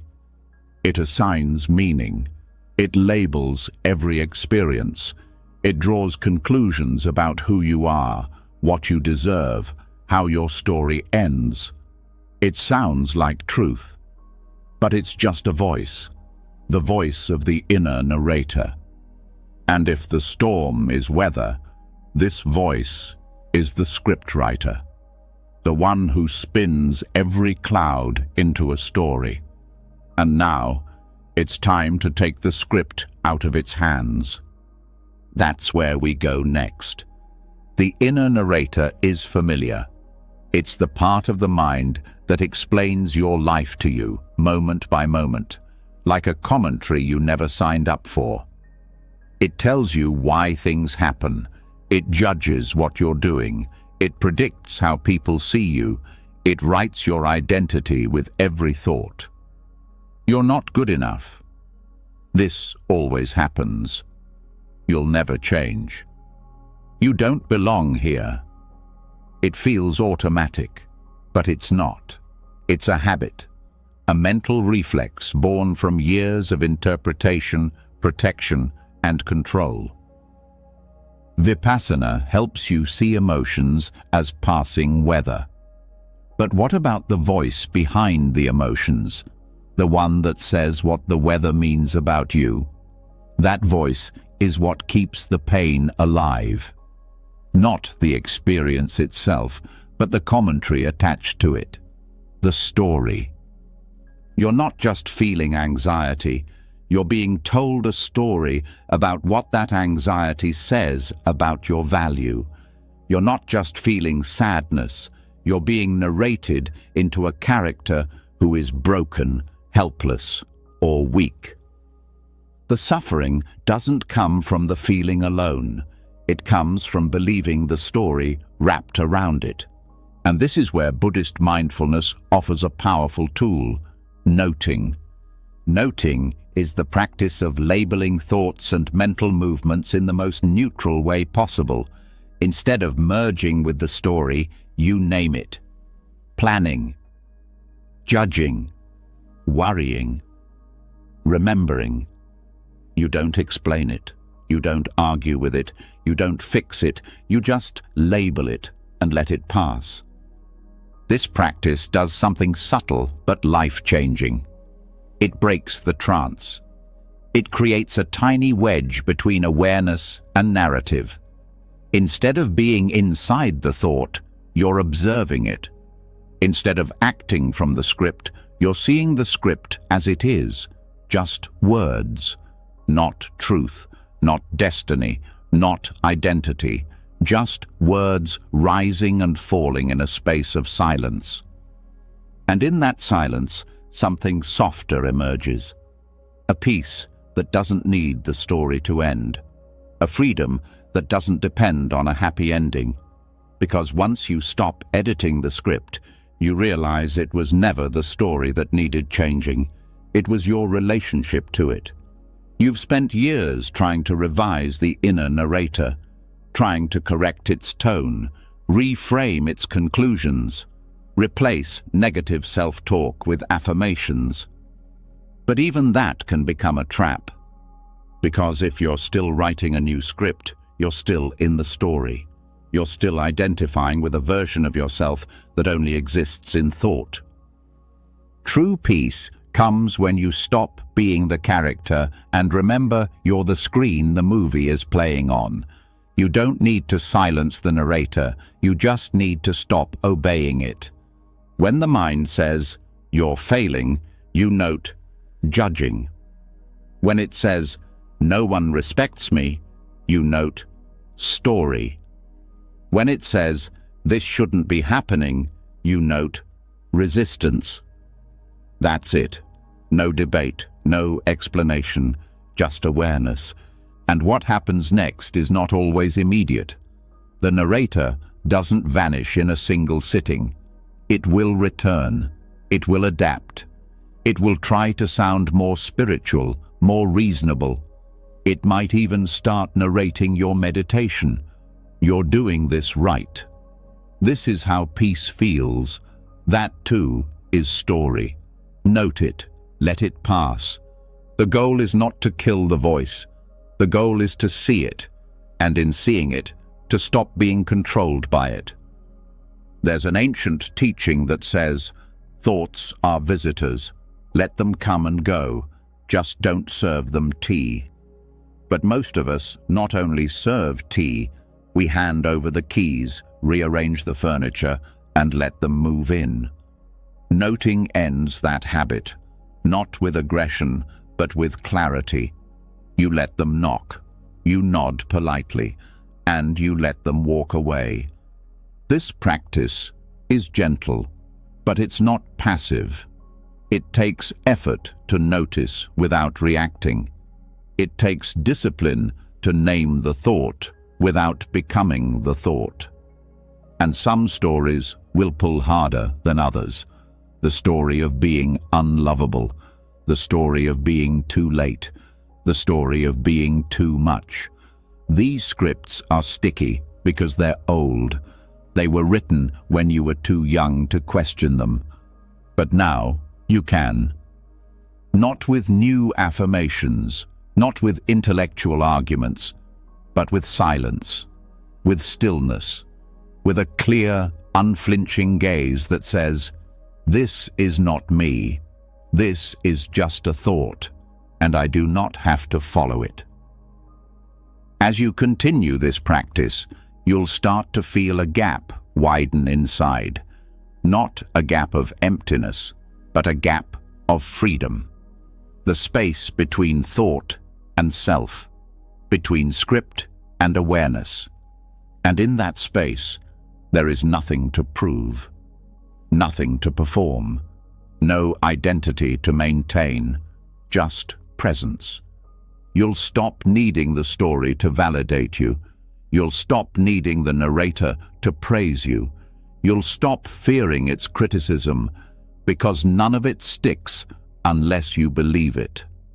And now you see it for what it is. And maybe for the first time, you'll start to hear the silence underneath the narration, the quiet that was there before thought, before interpretation, before memory. That silence is your true nature. That silence is what hears the voice. That silence is the self that cannot be harmed. In that space, you can feel sadness without being a sad person. You can notice doubt without being lost. You can hear the script whisper, "You're not enough," and smile, not in defiance, but in recognition. Ah, there it is again, just a story, and you move on. No defense needed, no counter-narrative required, just awareness. This is what it means to burn the old scripts, not with anger, not with violence, but with the fire of awareness, the flame that sees clearly and lets go. You are not the stories your mind tells you. You are not the character in a plotline built from fear. You are the awareness behind the words, the silence behind the thoughts, the space where nothing needs to be rewritten to be free. And once you see the inner narrator for what it is, just a story machine, you begin to notice something else. The silence that follows, the space where thought no longer sticks, where the old scripts lose their grip. But in that quiet, another habit may rise. Not noise, but scrutiny. A sharp gaze turned inward, not judgment in words, but in how you look at yourself. A constant scanning, a tension around your attention. Even without the stories, the eyes of the mind can stay hard. And the next shift requires more than awareness. It requires softness, a new way of looking, a different kind of seeing, not through analysis, but through kindness.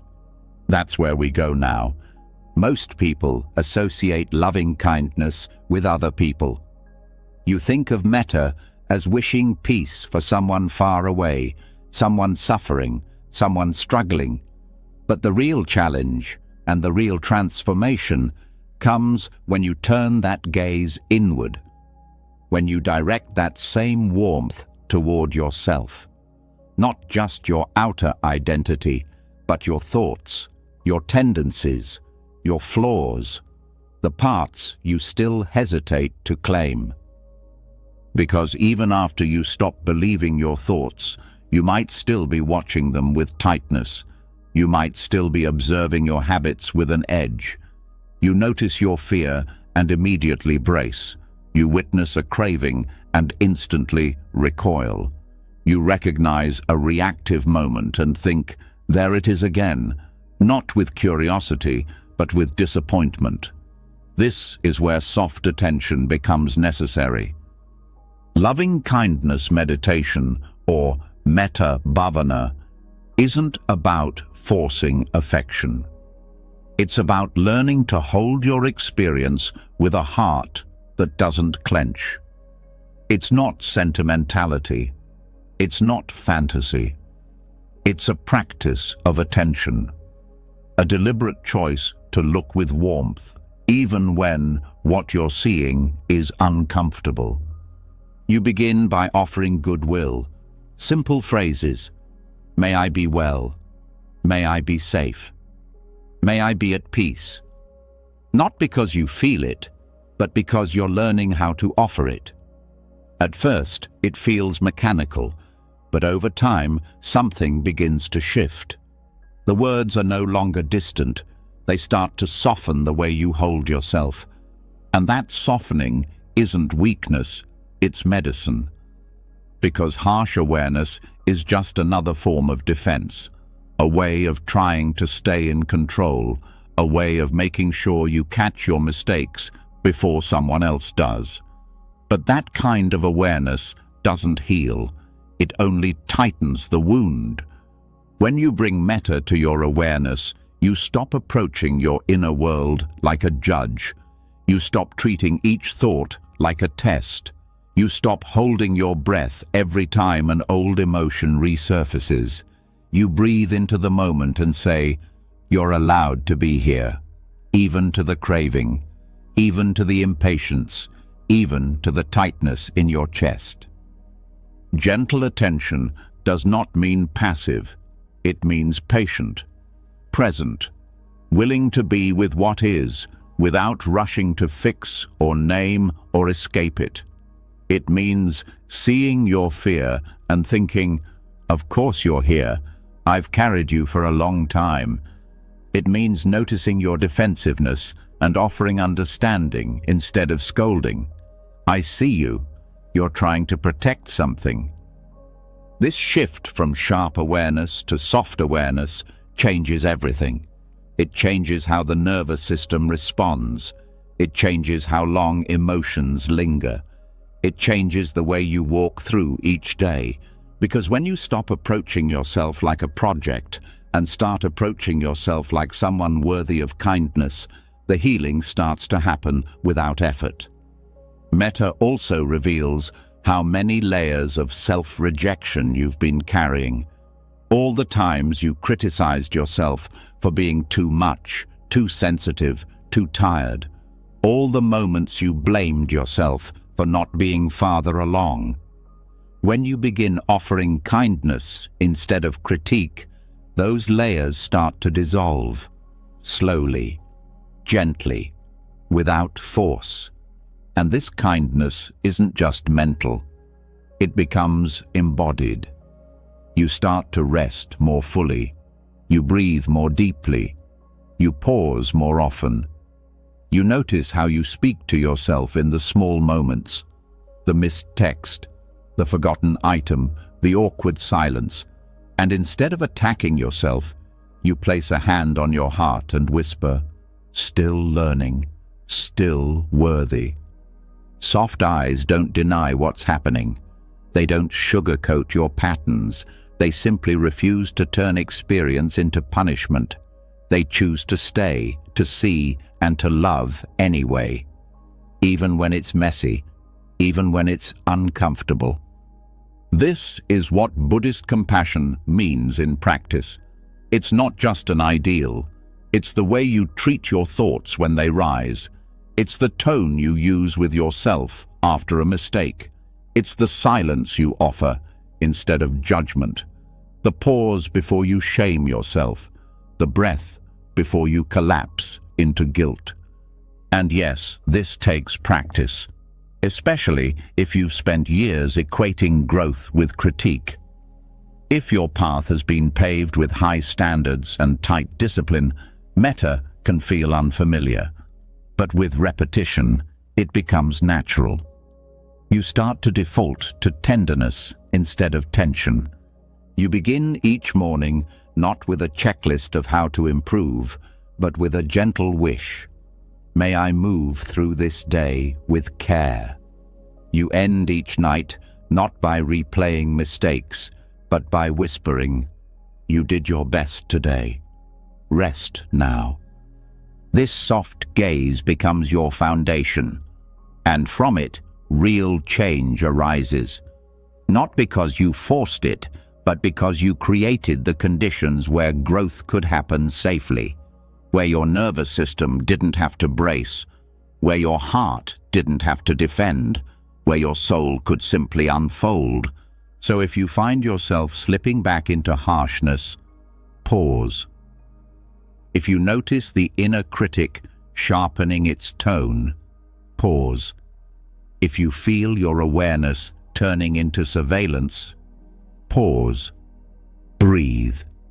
Place a hand on your chest and say something simple. May I meet this moment with kindness. That's it. One phrase, one breath, one shift. Because peace doesn't live in perfection. It lives in the way you return to yourself after wandering. It lives in the softness of your attention, in the way your awareness bends without breaking. You are not here to be flawless. You are here to be whole. And wholeness begins with how you see. And once you begin seeing yourself with soft eyes, once your awareness stops cutting and starts holding, another possibility begins to reveal itself. A quality you might not have felt in years. Stillness.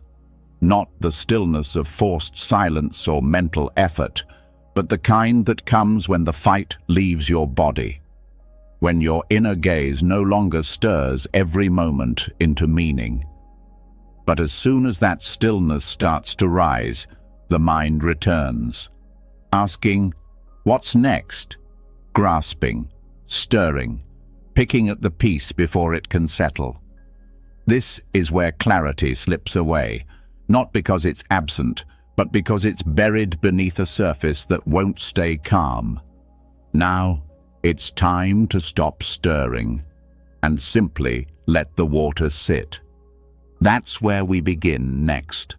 There's a rare but powerful image used in early Buddhist texts, a glass of muddy water.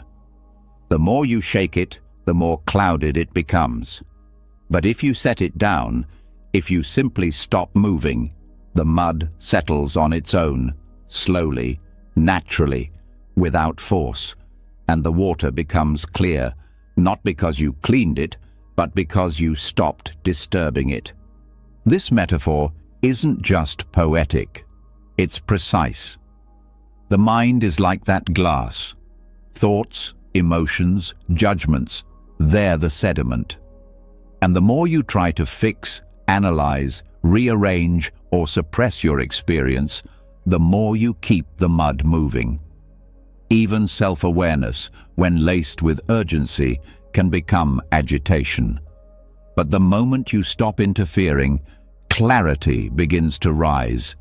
Stillness is not empty, it's alive. It's where the real seeing happens, the kind of seeing that doesn't come from thinking, but from being.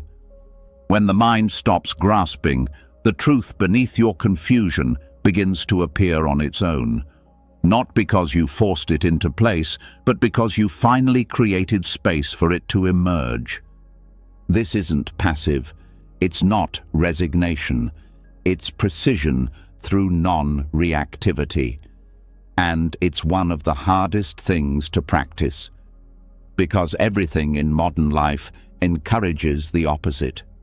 When there's emotional discomfort, the reflex is to fix, to problem solve, to analyze, to talk it through. But all of that is stirring, and stirring keeps the mud suspended. Letting the mud settle requires restraint, not as suppression, but as a kind of sacred patience. You sit, you breathe, you notice the discomfort. You don't push it away, but you also don't move toward it. You don't dramatize it. You don't label it with a story. You let it be there, and you stop trying to speed up the process. It's uncomfortable at first, because when the water is muddy, the instinct is to get clearer by doing something. But clarity doesn't arise from action. It arises from stillness. This stillness doesn't mean freezing. It means non-interference. It means learning the art of non-stirring. You may feel restlessness, a desire to dig deeper, a thought that says, "I need to figure this out." But figuring out is another form of movement. It keeps the sediment floating. Clarity is already beneath the surface. It's the natural state of the mind, before interference. Your work is not to create it. Your work is to stop blocking it.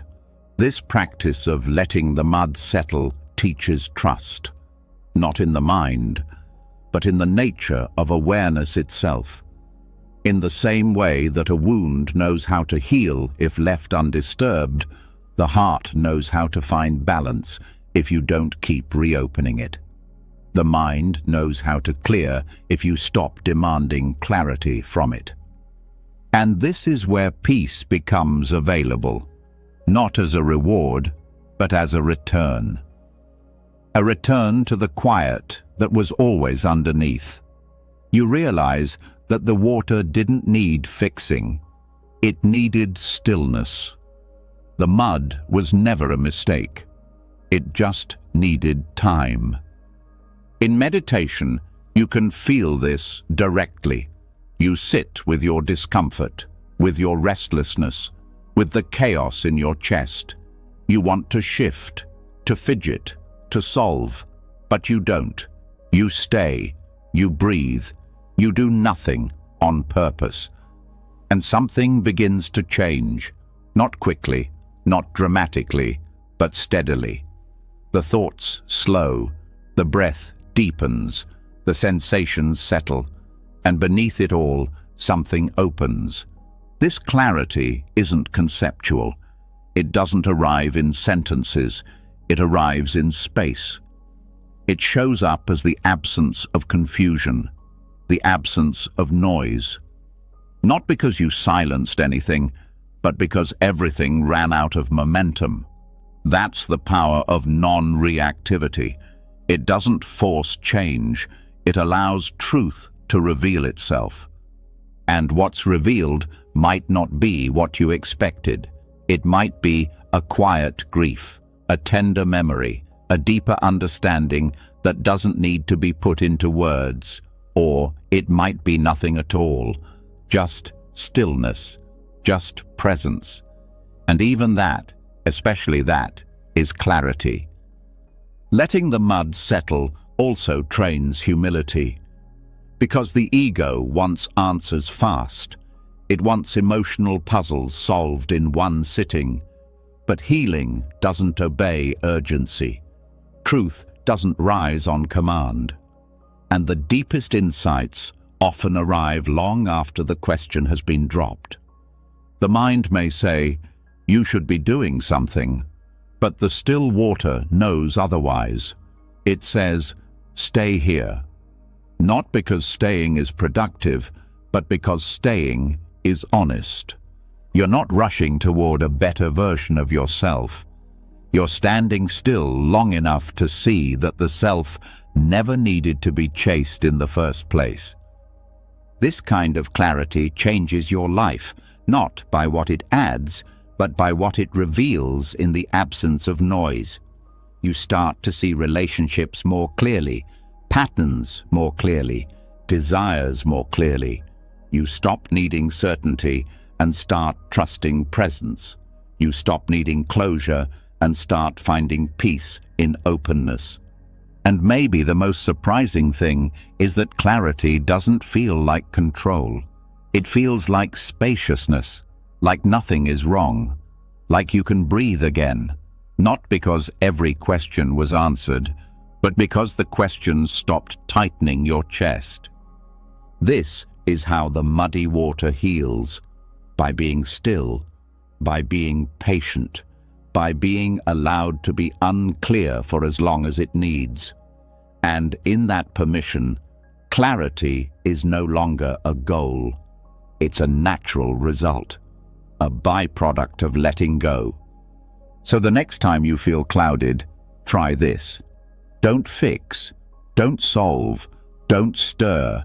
Sit, breathe, let the thoughts swirl, let the emotions churn, but don't touch them, don't explain them, don't label them as failure.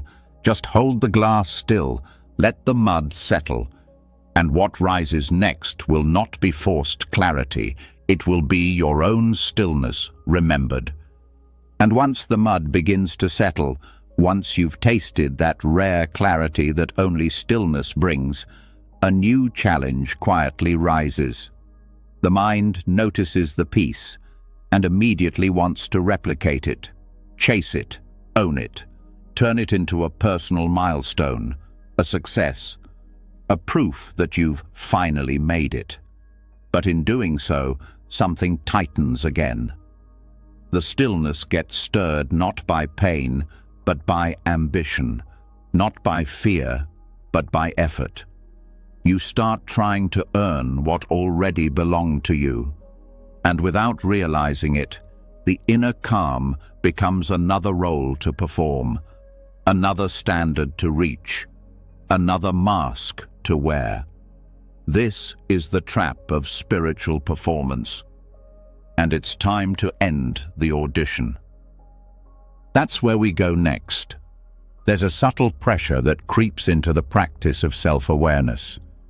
At first, the goal is to feel better, to suffer less, to find peace. But then, the mind starts measuring, comparing, performing. You meditate not just to sit, but to become a calm person. You reflect not just to understand, but to be more spiritual. The process becomes a show. For others, yes, but more dangerously, for yourself. A quiet performance for the internal judge who's never satisfied.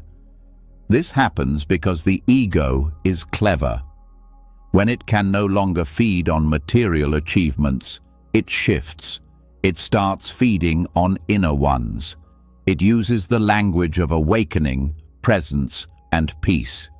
But it still wants to be special. It wants to be enlightened, not because it values truth, but because it wants superiority.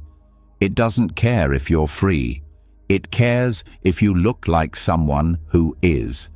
And suddenly, peace becomes something to deserve, something to earn, something that you don't yet have, but might achieve if you just keep trying harder.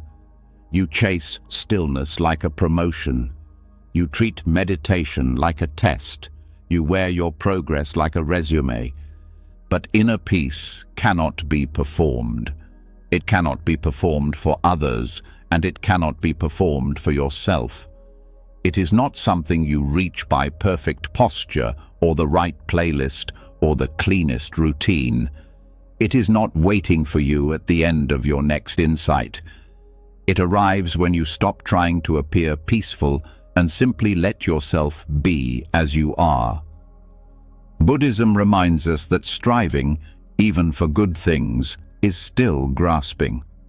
And all grasping leads to suffering. Even spiritual grasping. Especially spiritual grasping, because it disguises itself as wisdom. But what it really hides is resistance. Resistance to being human. Resistance to imperfection. Resistance to the mess of your own aliveness. When you strive for inner peace, you create tension, not just in your body, but in your identity. You believe that calmness makes you worthy, that stillness makes you valid, and that when you feel scattered, lost, or restless, you've failed. But there is no failure in being human. There is only the pressure to hide it. You are allowed to be in pain. You are allowed to lose your balance. You are allowed to be on the path without having to prove that you belong on it. You don't need to audition for your own inner silence. True spiritual practice is not impressive. It's not dramatic. It's quiet, unremarkable, invisible from the outside. It shows up in how you breathe during a hard conversation, how you pause before reacting, how you forgive yourself when the thoughts won't stop. And that kind of peace can never be earned, because it was never being withheld. It was only being delayed by the belief that you didn't deserve it yet, that you hadn't worked hard enough, that you weren't spiritual enough. But the truth is this: peace is not a prize. It's a resting place, one that's always available the moment you stop running. The idea of being ready for peace is another lie the ego tells. You don't need to be pure to feel calm. You don't need to be fixed to be free. You don't need to be a certain kind of person. You only need to stop performing. And when you do, the whole inner landscape changes. You stop trying to appear wise and start allowing yourself to be confused. You stop curating your emotions and start letting them speak. You stop managing your thoughts and start observing them without panic. This doesn't mean you abandon the path. It means you walk it barefoot, without costume, without props, without needing your steps to look beautiful. It means you stop trying to do it right, because even that is ego. The need to perform the correct version of healing, the need to follow the perfect script. But healing doesn't follow a script. It's messy, uneven, honest. And sometimes it looks like stillness. Sometimes it looks like falling apart. But peace is not what happens when everything feels good. It's what happens when you stop pretending, when you stop editing your experience to make it more acceptable, when you stop thinking of yourself as a problem to fix, when you stop chasing the image of who you think a peaceful person should be and just return to who you actually are. In Buddhist terms, this is non-striving. It doesn't mean apathy. It means your actions don't come from lack. Your practice doesn't come from shame. Your discipline doesn't come from insecurity. It comes from care, from presence, from returning, not reaching. And when you stop striving, everything softens. Your shoulders, your jaw, your timeline. You don't rush your emotions through the door. You don't scrub your thoughts until they shine. You just sit, you breathe, and you trust that being here is enough, because it is. Even when your breath is shaky, even when your thoughts are loud, even when your body feels like chaos, you are enough. Not because you've earned peace, but because peace doesn't need a reason to reach you. It's what's left when the grasping stops. So, if you feel like you're not doing enough, pause. If you feel like peace is still far away, pause. If you feel like you're failing because you're not always calm, pause. And in that pause, ask yourself, am I performing peace or am I resting in it? Then stop the audition, take off the mask, let go of the role. Sit as you are, not as you think you should be, and let the truth meet you there. And once you stop auditioning for inner peace, once you give up the performance and sit in your own presence without needing to prove anything, a quiet truth rises from beneath all the effort. Something deeper than calm, something older than shame.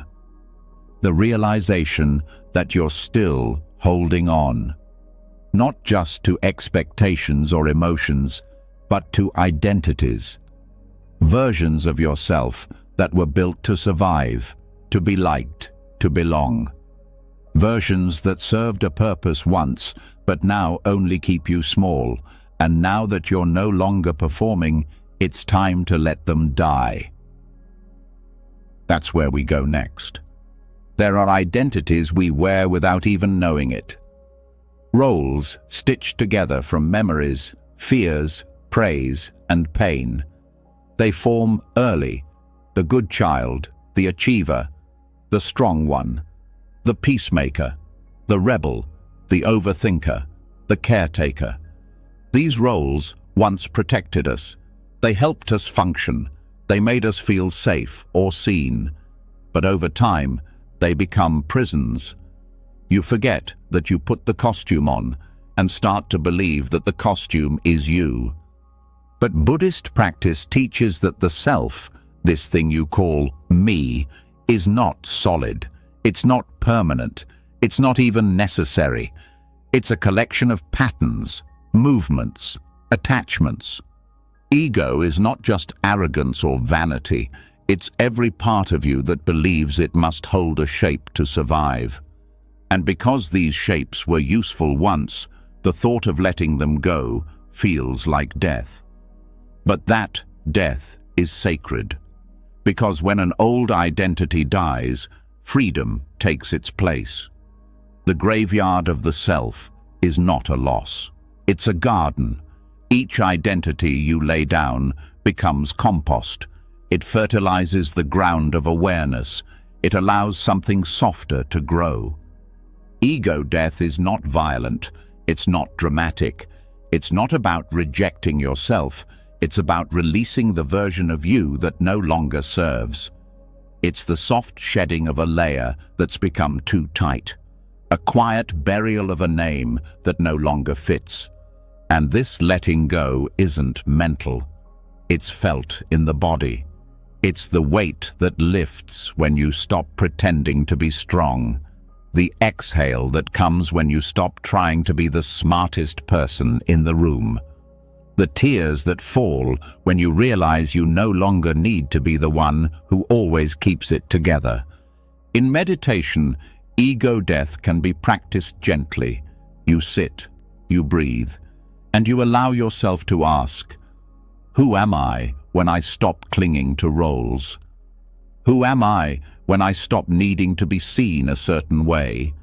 Who am I when I stop naming myself by my thoughts? At first, the answer feels like nothing. No identity rushes in to fill the space. It feels like emptiness. But stay. Stay with the emptiness, because it's not the absence of self, it's the presence of truth. The self that can be named is never the whole story. The self that dissolves is not your essence, it's your container. And when the container breaks, awareness spills into everything. You stop living from I am this or I am not that. You stop reacting from a fixed self-image. You stop defending a version of yourself that you created decades ago just to survive middle school or earn love from a distracted parent. You let it die, and what's left isn't a blank slate. It's space. Soft, open, breathing space, where presence becomes the only identity, where the only name that matters is here. This kind of death is healing because it doesn't destroy, it unburdens. It lets the masks slip off so the skin underneath can finally breathe. And yes, some of these identities will try to return. They'll whisper, "You need me." They'll say, "Without me, who are you?" But you don't need to answer. You only need to breathe. Let them speak. Let them fade. Let them fall. Let them die. And it will feel strange at first. To no longer need to be the helpful one. To no longer introduce yourself by your wounds. To no longer shrink into the shape of someone's expectations. But slowly, that strangeness becomes relief. You don't owe the world a consistent identity. You don't need to be understood in order to be free. The truth is, most of what you've called personality is just pattern. Most of what you've defended as who you are is just repetition. And when you stop repeating, the pattern ends. The self that was built from it dissolves, and something truer, quieter, remains. This is why Buddhists bow to impermanence. Not because change is easy, but because clinging is suffering. When you hold on to a fixed idea of who you are, you trap yourself. And when life moves in ways that don't match that idea, you break. Not because life is cruel, but because you refused to change shape. But the real self doesn't break, because it doesn't cling. It watches, it adapts, it rests in silence, it trusts the letting go. And when you live from that place, your whole relationship with suffering shifts. You no longer say, This shouldn't be happening to me, because there is no fixed me for it to happen to. You feel pain, but you don't become a victim. You feel joy, but you don't become attached. You move through life like water, fluid, full, free. So how do you practice ego death without force?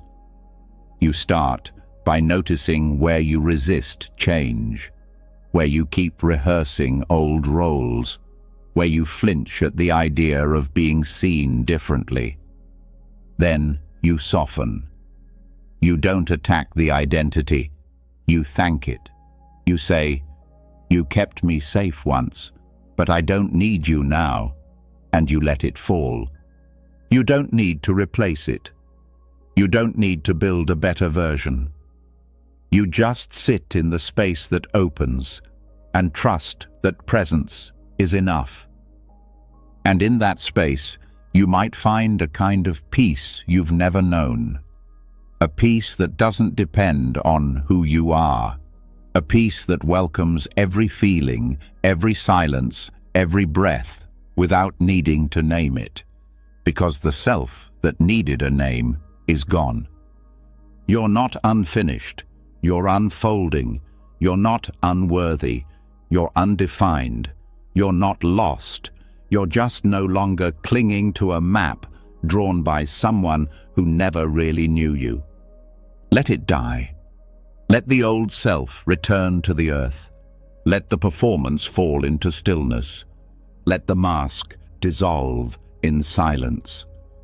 And let the space that remains become your home.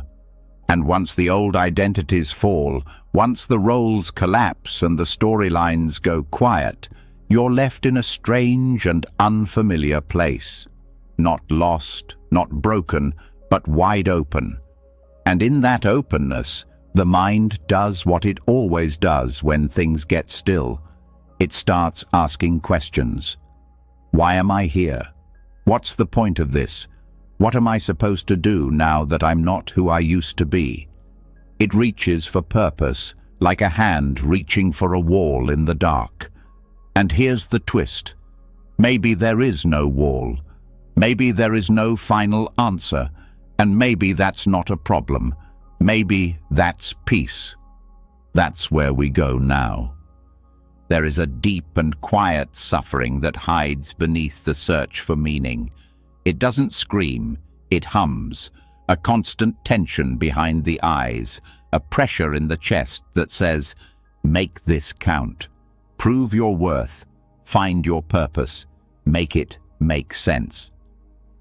From childhood, we are taught to believe that life must have a reason, that pain must serve a higher function, that every moment must be folded neatly into a narrative. But Buddhism offers a different path, not a hopeless one, but a freer one, the path of letting go. The mind wants meaning the same way it wants safety. It builds frameworks, assigns labels, creates timelines. It takes everything you feel and demands to know what it's for. What does this sadness say about your growth? What lesson are you meant to learn from this failure? What purpose does your suffering serve? And if it can't find an answer, it panics. It declares the moment a waste. It calls you lost. But this panic only comes from one belief, that life must mean something in order to be worth living. What if that belief is wrong? Not wrong in a cynical way, wrong in a liberating way. Because if there's no grand narrative to live up to, no cosmic scorecard to fulfill, then you're allowed to live, fully, lightly, honestly. You're allowed to feel without decoding every sensation. You're allowed to move without needing it to be progress. You're allowed to rest, not as recovery, but as life itself. The pressure to make everything meaningful can become its own kind of cage. Every emotion gets turned into a signal. Every silence gets turned into an opportunity for growth. Every experience is weighed down by expectation. The ordinary gets rejected, the quiet gets ignored, and you become a project again, this time a spiritual one. But peace doesn't need purpose, it needs space. Space to exist without needing to justify itself. Like the sky, like a mountain, like breath. These things don't mean anything. They are not trying to become something else. They are not valuable because of their function. They just are. And in their being, they reveal a truth deeper than any story. Existence is enough. When you stop chasing meaning, you don't become empty. You become free. You feel the wind and stop asking what it's trying to teach you. You hear your own heartbeat and stop wondering if it signals progress. You laugh without needing to trace it back to healing. You suffer without needing it to be profound. You start to see the sacred in the unremarkable. This is not apathy. This is intimacy. It's being with life so fully that you no longer need to explain it. It's what Zen calls suchness, the isness of things, the raw, untouched moment before the mind adds a label. A tree is not a metaphor. A tear is not a lesson. A breath is not a step on the path. They are complete in their own right. The peace of pointlessness is not the absence of value. It's the absence of pressure. It's what happens when you realize that being alive doesn't have to be earned. You're allowed to exist. Even if your life never changes the world. Even if your story never inspires anyone. Even if no one understands what you're going through. The fact that you are here is enough. Letting go of the need for meaning also softens your relationship with time. You stop trying to make every day productive. You stop measuring your worth by how much you accomplish. You stop dividing your life into chapters that lead to a perfect ending. And in doing so, you finally arrive in the only moment that's real. This changes how you respond to pain, not by making it disappear, but by removing the burden to make it profound. You can grieve without needing to call it transformation. You can sit in confusion without needing to name it as clarity in the making. You can hurt without needing to reframe it as growth. And in that honesty, you actually begin to heal. Because the soul doesn't need interpretation, it needs presence. It needs someone to stay, to breathe with it, to witness it without judgment or agenda. When you stop needing your suffering to be useful, it softens. It stops performing. It becomes less like a riddle to solve and more like a storm to watch pass. And when you stop performing meaning, your joy changes too. It becomes lighter. You laugh because it feels good, not because you're finally healed. You smile because something is beautiful, not because it confirms your progress. You enjoy the taste of food, the sound of music, the texture of a breeze, not because they add to your story, but because they are here.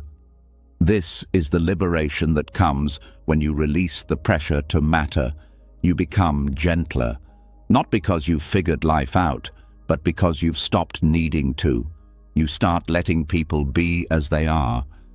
You stop turning every conversation into a breakthrough. You let silence be just silence. You let love be just love. And the fear begins to fade. The fear that your life isn't significant enough, that you'll waste your potential, that you'll never find your purpose. Those fears lose their grip when you realize there's nothing to prove, that there is no final report card waiting for you at the end, that the purpose of life is not to be meaningful, it's to be lived. You are not an unfinished book. You are not a story in need of resolution. You are not a lesson waiting to be understood. You are a moment, a breath, a flicker of consciousness in an infinite sky, and that is more than enough. So, let go. Let go of the pressure to explain yourself. Let go of the burden to make every step symbolic. Let go of the need to attach purpose to your pain, and see what happens when you just let it be what it is. That's the peace of pointlessness. That's the freedom of nothing left to prove. And once you stop forcing everything to have meaning, once you stop turning life into a test that must be passed or a puzzle that must be solved, you begin to see the moment for what it is. You stop clinging to grand purpose and finally notice the breeze, the ordinary, the breath.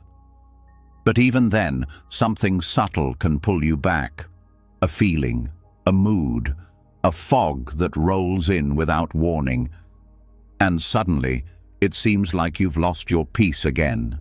But maybe peace was never lost. Maybe you've just mistaken the weather for the sky. That's where we go next. Emotions come and go, but most people treat them like permanent facts. A sudden wave of sadness becomes, something's wrong with me.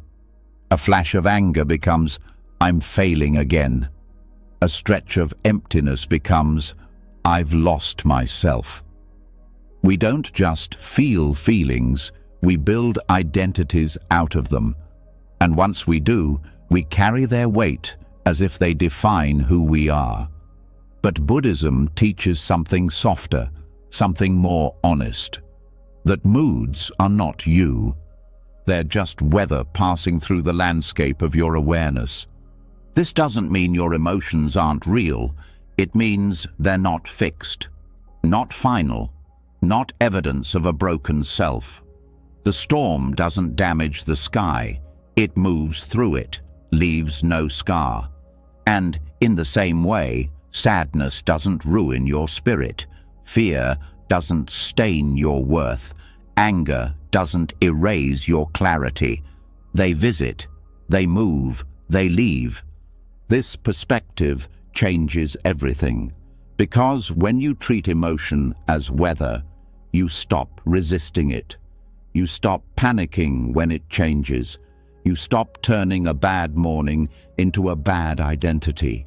You begin to witness what's happening without collapsing into it. It starts with observation, noticing when a feeling arises, not as truth, but as experience. Ah, sadness is here. Tension in the chest, heaviness in the eyes. No story, no judgment, no need to fix, just a gentle acknowledgement, like watching a cloud form in the distance. You don't try to name the cloud or predict how long it will stay. You simply let it be what it is. This is not detachment in the cold sense.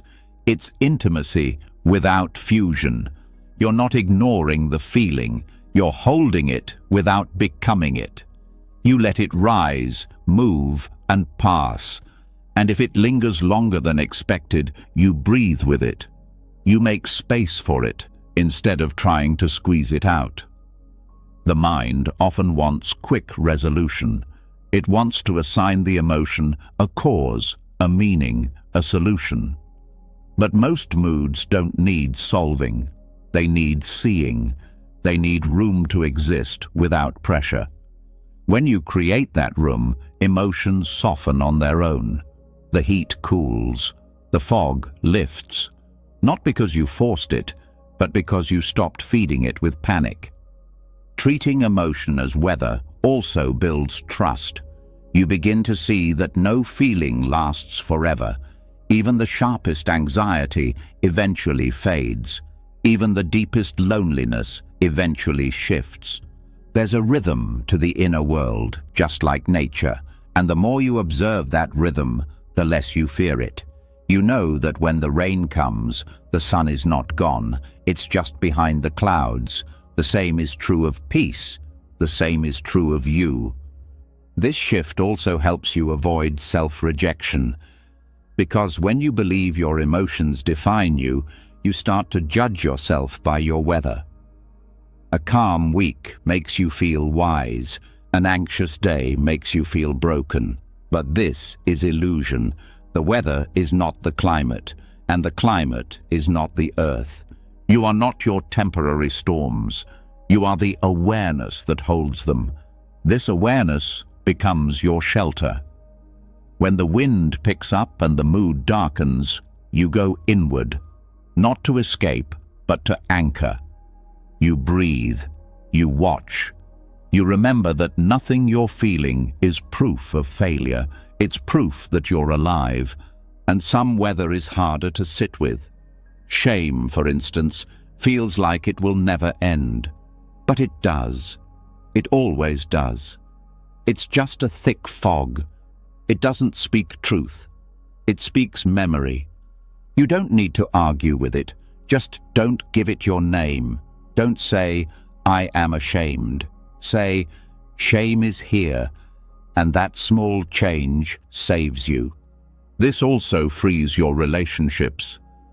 Because when you stop identifying with your moods, you stop making them other people's responsibility.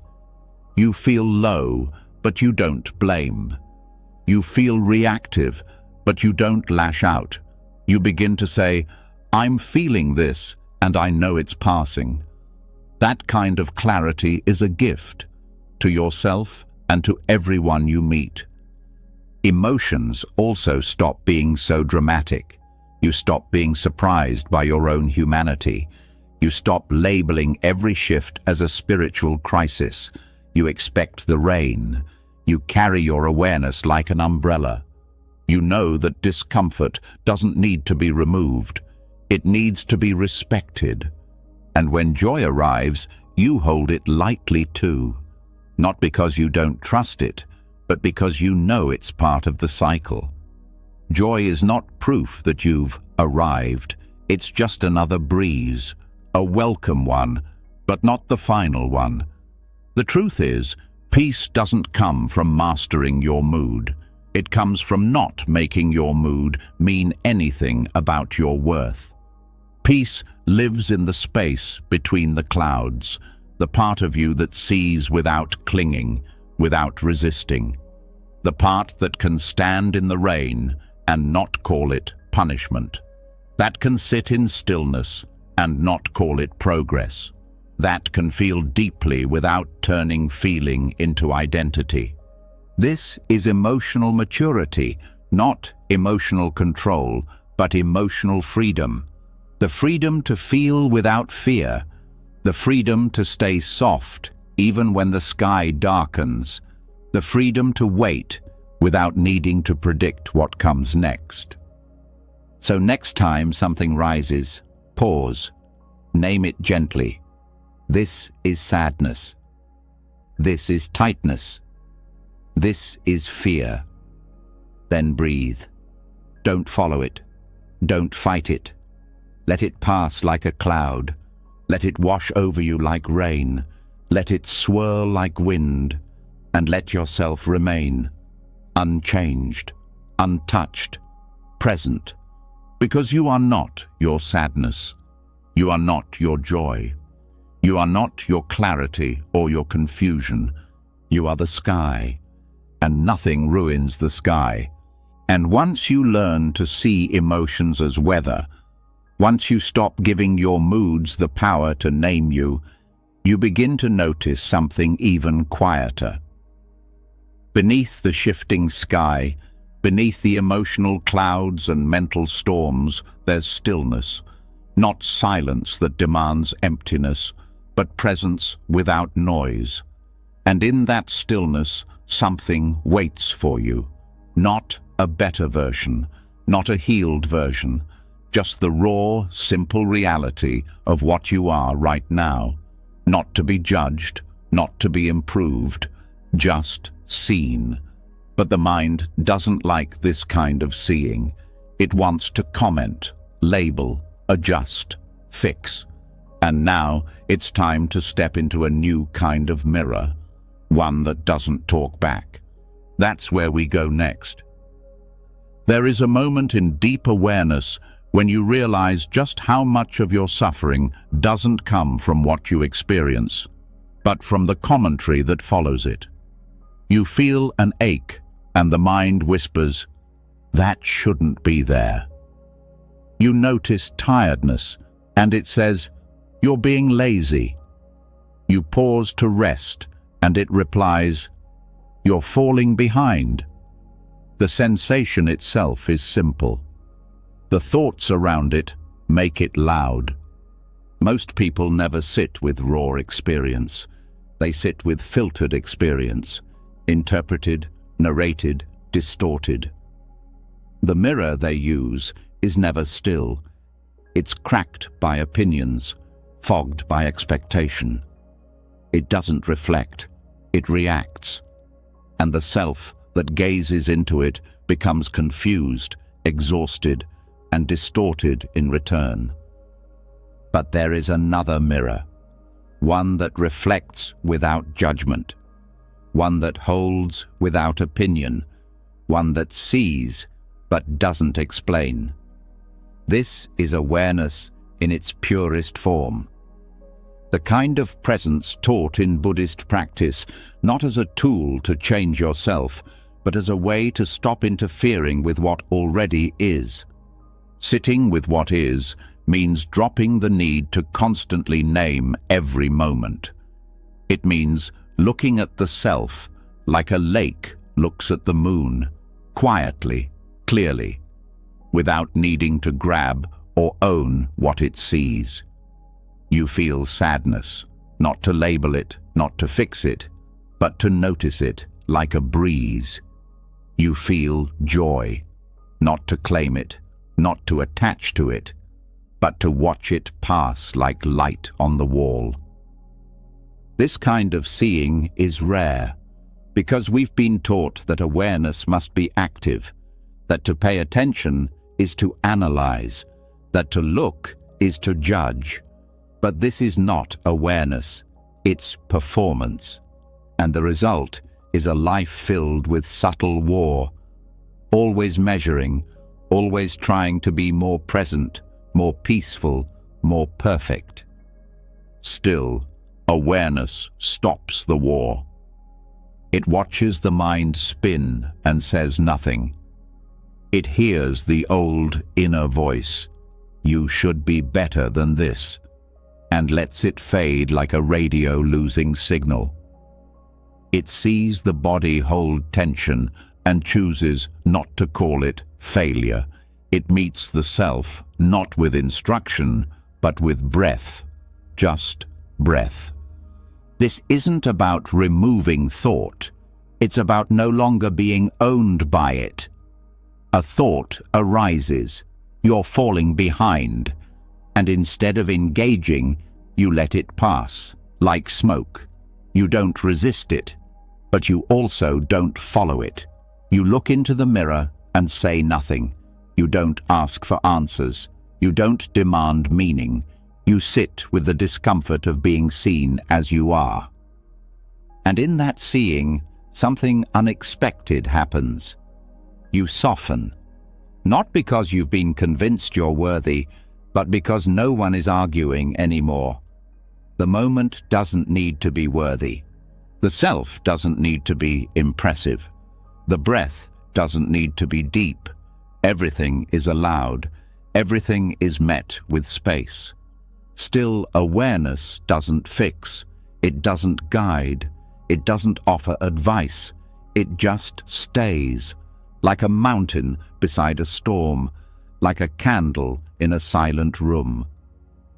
And from this place, clarity begins to rise, not as thought, but as quiet, not as insight, but as relief. You realize how much effort you've been spending trying to shape yourself, and you finally stop. This is the deepest form of rest, not physical, not emotional, but spiritual. The soul finally drops its act. The face finally drops its smile. The breath finally stops pretending to be composed. You sit, you exist, and you let the moment be unedited. There is nothing to manage here, no story to control, no version of yourself to perform. You are not trying to become more mindful. You are not trying to feel peace. You are not trying to maintain a certain image of awareness. You're just here, with yourself, without decoration. And the truth is, this kind of being is uncomfortable at first, because commentary gives you a sense of control. Labels make you feel safe. Even criticism can feel familiar, like a parent you've never stopped trying to impress. But once you learn to sit without commentary, you start to feel your own presence in a way that's never been filtered. You meet the self that doesn't need improvement, the self that isn't a project, the self that simply is. You begin to look at your flaws and say nothing, not because you've accepted them, but because you're no longer arguing with reality. You're no longer treating imperfection as a problem. You see your tiredness, you see your craving, you see your fear, and you don't add anything, you don't subtract anything, you just stay. And staying changes everything. The body starts to relax, not from effort, but from being seen. The breath deepens, not from practice, but from not being policed. The mind slows, not from discipline, but from being unhooked.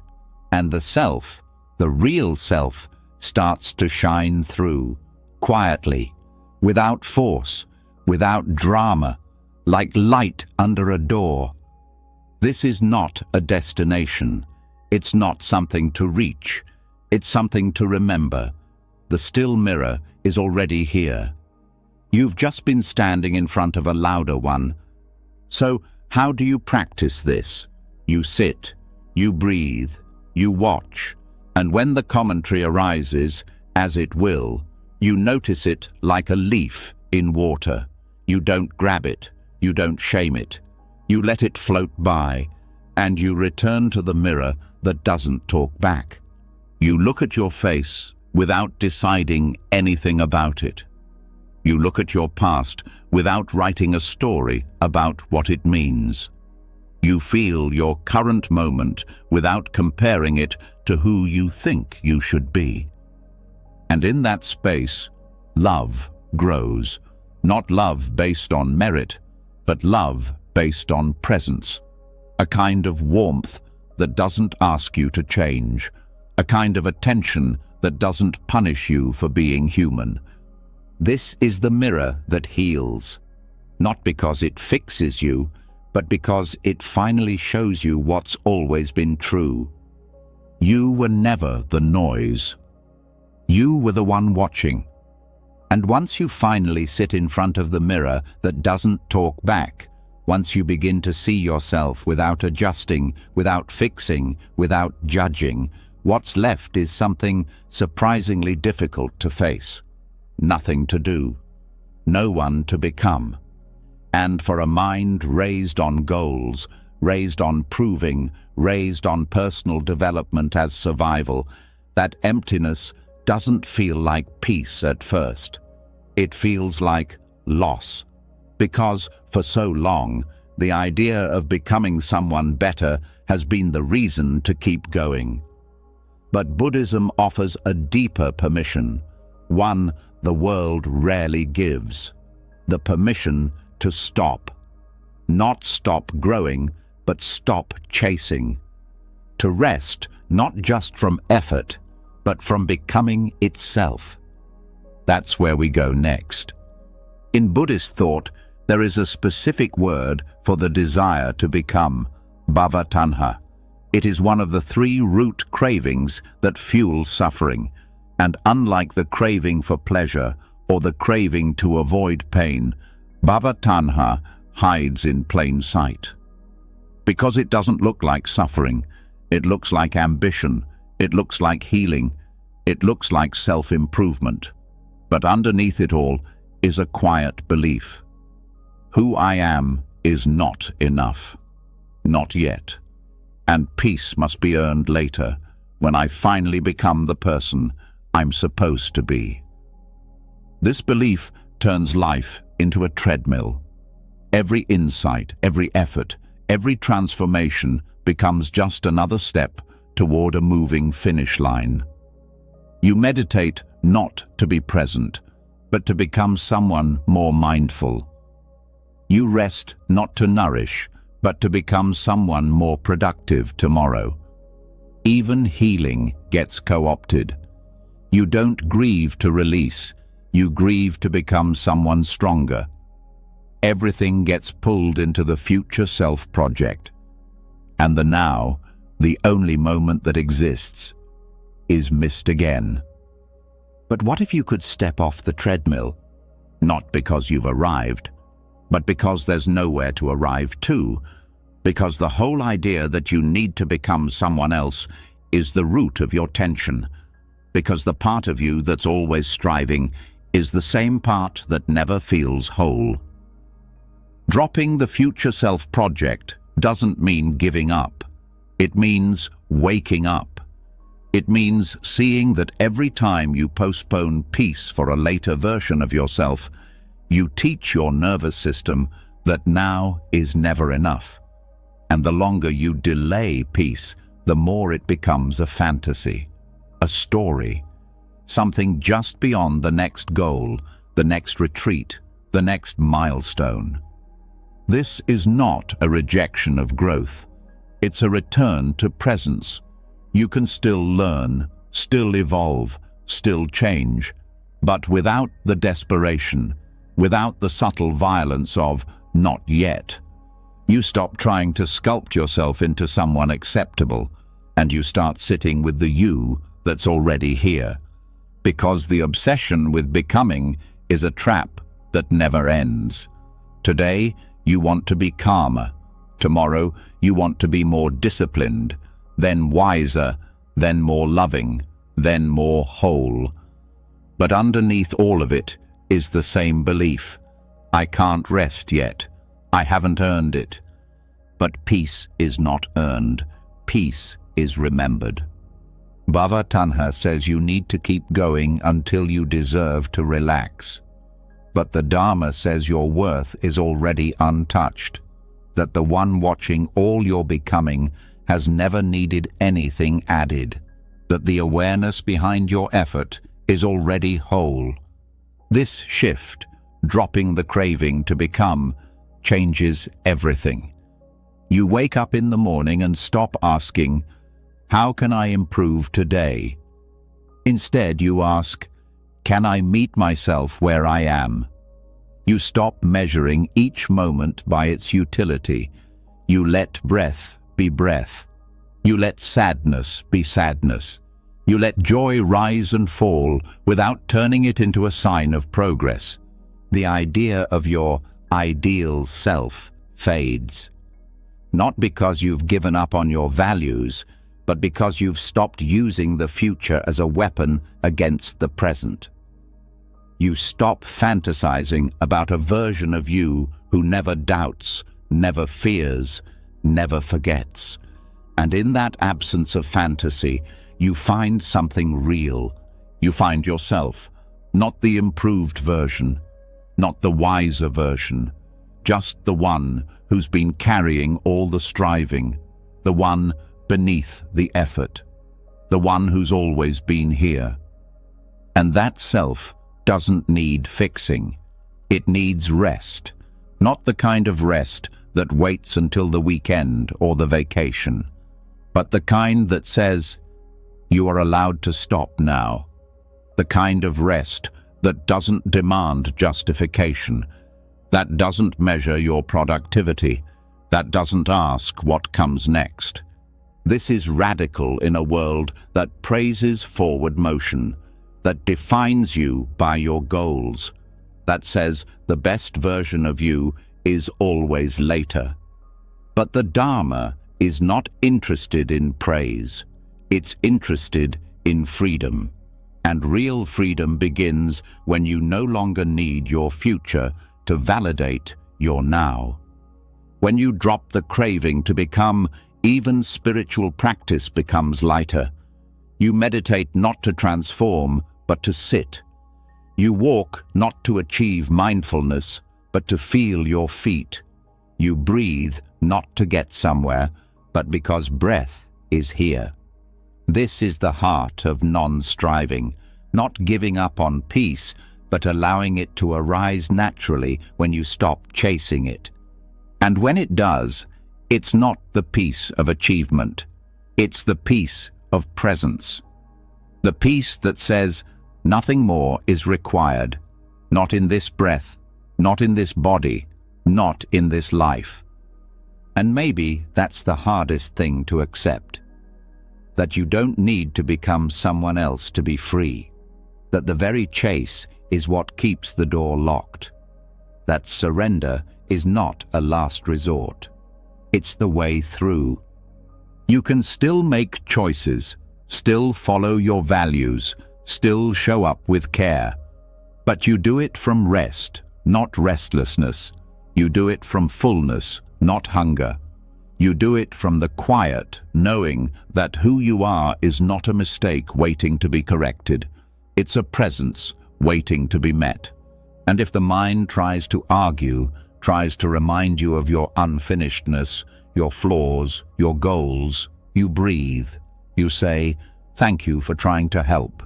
And then you return to the space that doesn't need to change. Because even if nothing improves, even if no one understands, even if your journey ends quietly, you were enough. Right now, right here. And once you finally drop the project of becoming, once you stop using your future self as a condition for rest, there's a silence that starts to settle inside. But even in that silence, one habit still lingers. A voice that speaks not from craving, but from correction. A voice that doesn't ask you to change because you're not enough, but because you should know better. The critic, the monitor, the part of the mind that believes wisdom only counts if it cuts. And now it's time to change how that blade is held. Because clarity doesn't have to come with cruelty. Correction doesn't have to feel like punishment. Wisdom can be sharp, but it can also be soft. That's where we go next. Discipline and clarity are essential. But how you wield them determines whether they become tools of growth or weapons of harm.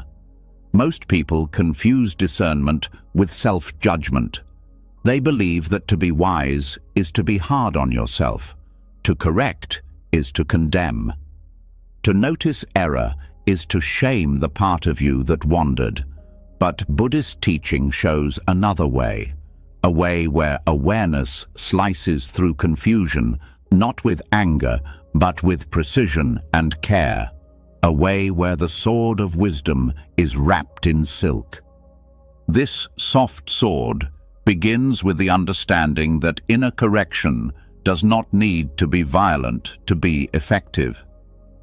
You can tell the truth without tearing yourself down. You can point out a habit without identifying with it. You can shift direction without calling yourself a failure. The mind often believes that if it doesn't criticize, you'll never grow. That if it doesn't scold, you'll make the same mistake again. But this belief comes from fear, not clarity. Harshness doesn't create awareness, it creates tension. And tension clouds perception.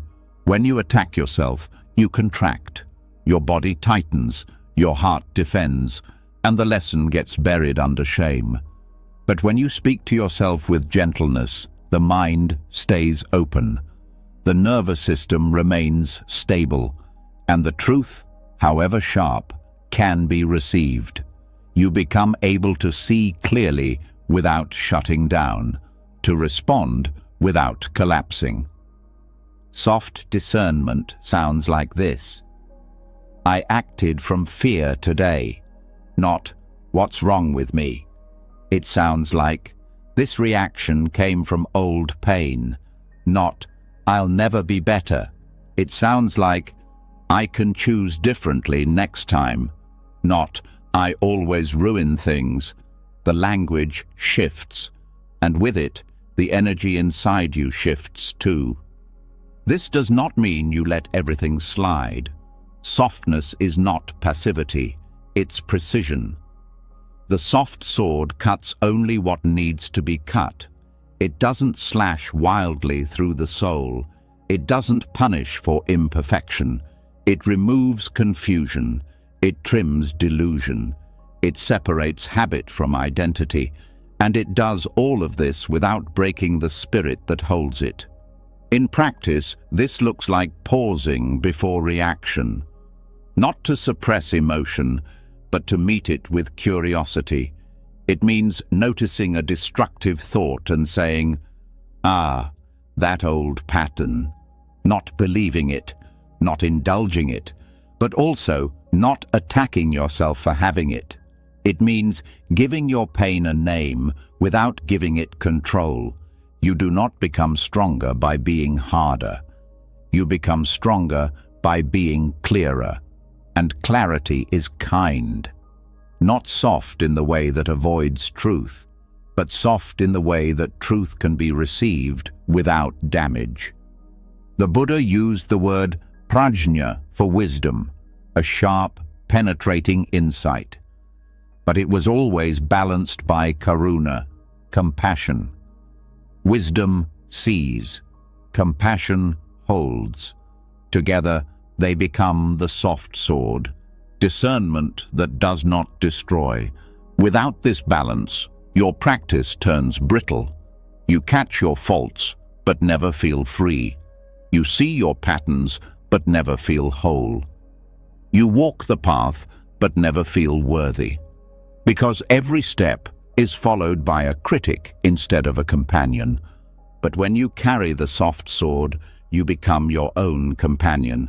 You don't hide from the truth, but you don't use it to hurt yourself either. You guide yourself like someone who matters. You correct gently. You realign without rage. This changes how you meet failure. Instead of collapsing into blame, you lean into understanding. Instead of reliving mistakes, you study them without shame. Instead of rehearsing your worst moments, you harvest their wisdom and move forward clean. And it changes how you meet others. Because the way you treat yourself is the way you end up treating the world. If you punish your own mind for wandering, you'll have no patience for others. If you reject your own darkness, you'll judge everyone else's. But when your inner sword is wrapped in silk, you become safe to be around. Not because you never see what's wrong, but because your vision doesn't wound. You begin to teach by example. You show that clarity doesn't require cruelty, that direction doesn't require domination, that discipline can be an act of love, and that presence is most powerful when it's gentle. This is not a technique, it's a shift in identity. You stop seeing yourself as a problem that needs to be fixed. You stop using truth as punishment. You start using truth as healing, like light, not heat, like medicine, not shame. And when you live this way long enough, a new trust is born. You stop fearing your own reflection. You stop hiding from your own patterns, because you know that whatever arises, you will meet it wisely and kindly. So the next time you catch yourself drifting, pause. The next time you feel the sting of regret, pause. The next time you speak to yourself in a tone that tightens your breath, pause. And in that pause, reach for the soft sword. Not to slash, not to silence, just to see, and in that seeing, to free. And once you begin using clarity like a soft sword, once you stop cutting yourself just to be honest, you realize something deeper about the mind's pain, that it doesn't always scream. Sometimes it loops. Sometimes it doesn't hurt like fire, but like friction. It revisits, replays, rewinds. Not because you want to suffer, but because some part of you believes that going over it one more time will solve it, explain it, heal it. But it never does. It just reopens what's trying to close. It just keeps picking at what wants to mend. This is the quiet harm of rumination, and now it's time to stop scratching what could have already healed. That's where we go next. Rumination is one of the mind's most deceptive habits. It feels like thinking, but it's not. It feels like processing, but it's not.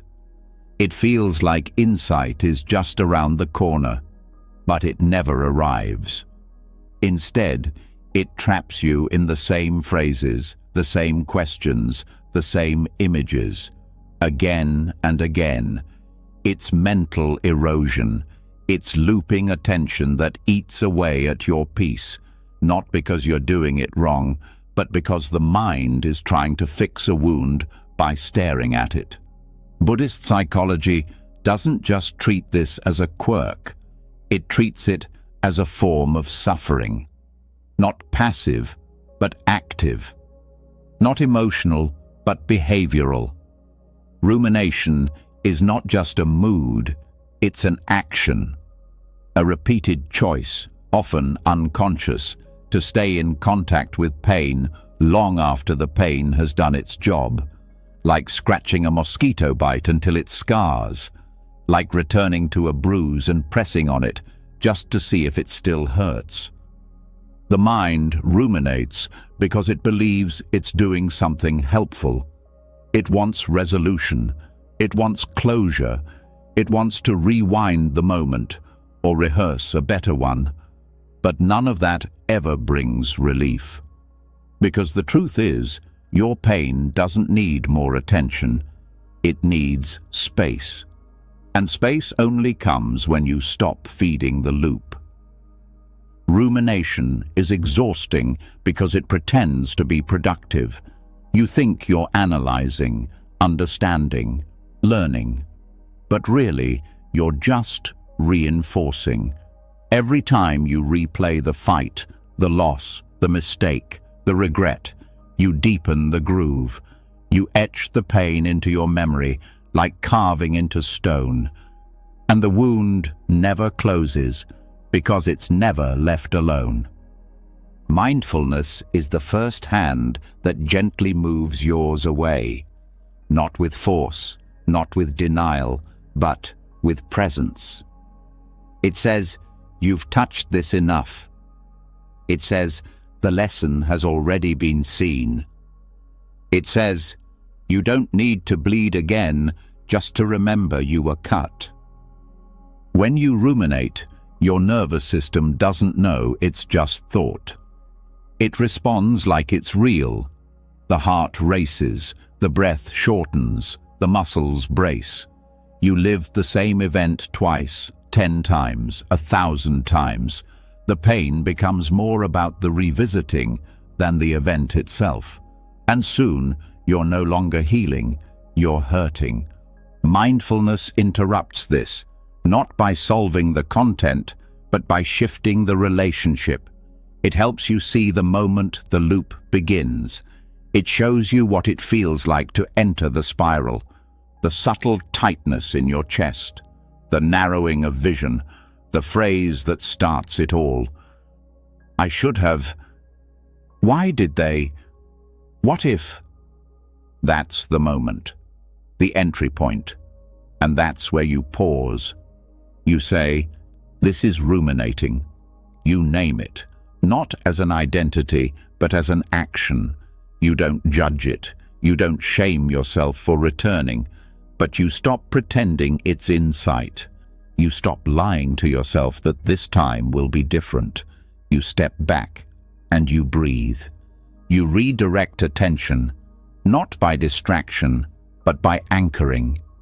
You come back to sensation, the breath, the feet, the sound in the room, the feel of your own hands, anything real, anything current.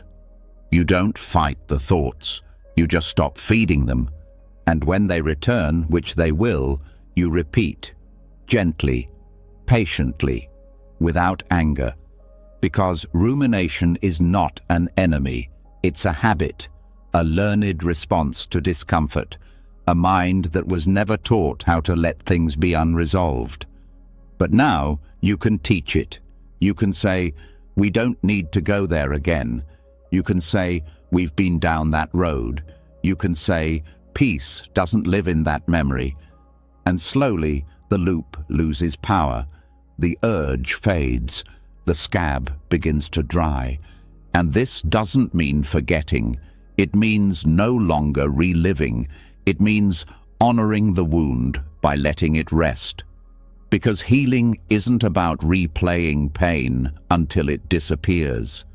Healing is about releasing the part of you that believes pain is who you are. The mind may protest. It may tell you that if you stop thinking about it, you'll forget something important. But you won't. You'll remember the truth more clearly when it's not wrapped in obsession. You'll remember the lesson without reliving the suffering. You'll remember the story without being trapped in the role. You are allowed to stop revisiting what broke you. Not because it didn't matter, but because it has nothing left to teach. Stopping the loop doesn't mean forcing yourself to feel good. It means refusing to dig the wound open again. It means resting in what's actually here. The breath, the light, the sound, the moment, the life that's still unfolding. And sometimes the loop returns because you're tired, vulnerable, uncertain. That's okay. You meet it without anger. You guide yourself back without panic. You say, I see you, but we're not going there today. And you return again and again until the return becomes natural. Over time, something shifts. The mind gets quieter, not because you shut it down, but because it trusts you now. It knows you won't keep it in a cycle of endless revisiting. It knows you'll notice, name, and step back. That's what stops the picking. That's what allows the skin to seal. That's what brings peace. Not by rewriting the story, but by leaving it on the shelf and stepping outside, into the air, into the now, into the part of your life that isn't stuck in a loop, but still waiting to be lived. And once you stop the loop, once you gently remove your hand from the scab and stop reopening the pain just to feel like you're doing something, you're left with something quieter, but no less real. The ache is still there, not sharp, not loud, but present, not demanding attention, but not ready to vanish either. And this is the moment where most people turn away again, try to distract, try to move on. But what if, instead of turning away, you turn toward it with kindness, not to analyze, but to speak, not to interrogate, but to listen? What if you treated your suffering not as a threat, but as a frightened part of you waiting to be met with compassion? That's where we go next. There's a practice that grows out of Buddhist mindfulness and is echoed in many traditions of contemplative healing. It's simple. You visualize a chair across from you. You place your suffering there, not the whole story, just the emotion, the fear, the sorrow, the shame, the part of you that aches, and you talk to it. Not like an enemy, not like a problem, but like a child who doesn't know how to ask for help. This sounds strange at first, but it's not imaginary. It's intimacy, the kind that most people never give themselves, because instead of turning toward pain with presence, they avoid it or attack it. They either suppress it until it leaks out in strange ways, or obsess over it until they're drowned in it. But pain doesn't heal through avoidance or obsession. It heals through relationship.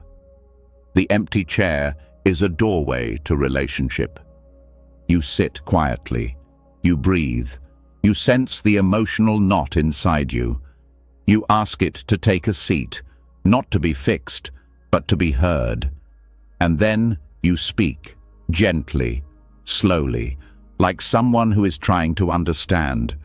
You say things you've never said to your pain before.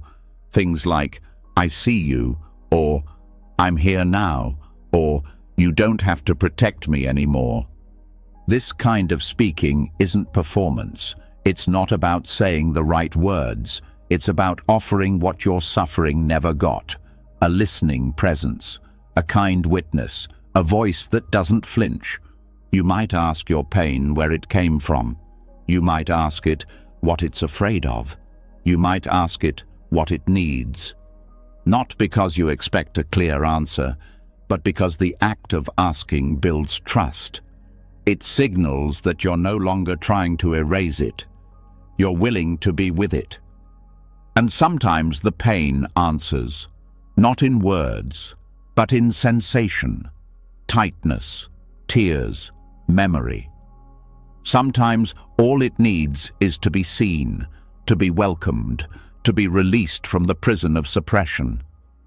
This is not about indulging suffering. It's about holding it in the right light, like a teacher holds a scared child, with strength, with patience, with enough stillness to let fear dissolve on its own. The chair is not magical. It's a symbol. A space where you stop treating pain like an invader and start treating it like a visitor. A lost part of yourself that's been crying in the dark. And when you speak to it with compassion, something shifts. The pain softens, the body relaxes. The loop you've been caught in for years begins to loosen, not through force, but through kindness. This practice also reveals how often we speak to ourselves with cruelty. When you hear the voice you use on your own pain, it becomes clear why healing has been so hard. You wouldn't speak to a child that way, you wouldn't speak to a friend that way. But to your own fear, to your own grief, you've been harsh, demanding, impatient. The empty chair shows you what another tone feels like. A tone that says, "I know you've been trying to help me survive." A tone that says, "You carried a burden I didn't know how to name." A tone that says, "You don't have to hold it alone anymore." And you begin to realize that the part of you in that chair is not the enemy. It's the part that learned to brace, to protect, to tighten around the wound because no one else knew how to hold it. And now, with you here, that part doesn't need to be alone. You don't need to fix it. You only need to speak to it, sit with it, listen to it. And slowly, the emotion begins to integrate, not as identity, but as history. It stops being something that defines you. It becomes something that shaped you, and then passed. This changes your relationship with every part of your past. You stop needing to justify it. You stop needing to rewrite it. You stop needing to turn it into a lesson. You simply hold it, as is, with presence. And when the pain rises again, which it may, you don't panic. You bring out the chair again. You say, "Welcome back, let's talk."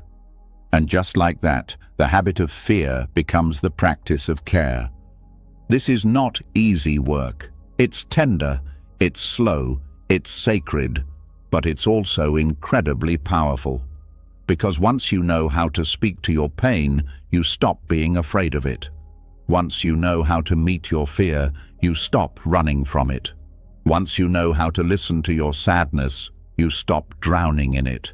You become a safe place for yourself, and that changes everything. So try it, not once, but gently, again and again. When you feel lost, when you feel overwhelmed, when you feel like you're about to spiral, sit down, place the chair, let your pain sit across from you, and speak. Because healing doesn't always begin with silence. Sometimes it begins with a sentence. One sentence of kindness you never knew you were allowed to say. And once you've sat across from your own pain, once you've spoken to it gently, witnessed it without flinching, and given it the attention it never had, you begin to notice something unexpected. Not the kind of breakthrough the mind was hoping for. Not a sudden clarity or final answer, but something softer, a returning, a kind of quiet that doesn't come from solving the wound, but from being willing to hold it without conditions. And that's when it becomes clear. Peace doesn't begin with change. It begins with remembering. Not who you could become, but who you already were, before the world started teaching you how to forget. That's where we go next. There's an idea that runs through modern spiritual life like an invisible wire, that peace is something to work toward, that enlightenment is a finish line, that healing is a ladder with rungs to climb. Even the language we use gives it away. Higher self, spiritual goals, awakening stages. It all suggests distance, separation, a destination you must reach. But Buddhism offers something different, not a goal, but a return. Enlightenment is not a badge. It's not a reward for passing life's hardest tests. It's not a certificate handed out after years of discipline.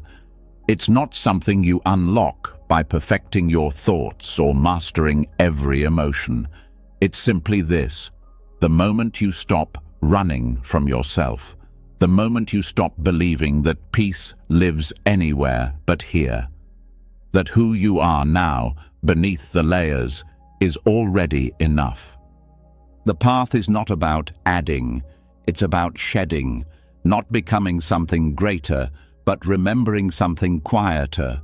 You were born with peace, not the peace of silence, but the peace of presence, before the roles, before the stories, before you were told what success looks like, what failure means, what you should fear, what you should chase.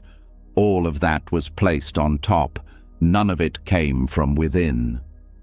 And so the real journey is a return. Not to childhood, not to ignorance, but to essence. To the part of you that existed before identity hardened, before every experience was measured against expectation, before the world convinced you that you were something to fix. You don't have to achieve peace. You just have to stop abandoning yourself. Every time you force yourself to fit in, every time you judge a feeling for staying too long, every time you pretend to be okay when you're not, that's the abandonment. And peace waits right outside that door. This doesn't mean life stops asking things of you. You still grow. You still navigate pain, loss, change, but you do it differently. You stop thinking of life as a series of tests. You stop treating every hardship as something to transcend. You stop chasing progress and start noticing presence. The most spiritual person in the room is not the one who looks enlightened. It's the one who no longer thinks they need to be. The one who doesn't care how they appear, who no longer seeks approval from the invisible scoreboard of spiritual success. That's peace, not something you perform, but something you rest into. And the irony is, the more you let go of achievement, the deeper the transformation. Not because you're trying harder, but because you're no longer resisting what is. You begin to move from the inside out, not according to steps or systems, but according to truth, raw truth, the kind you feel in the bones, the kind that doesn't need explanation. Peace is not a thing. It's not a possession. It's not a mood.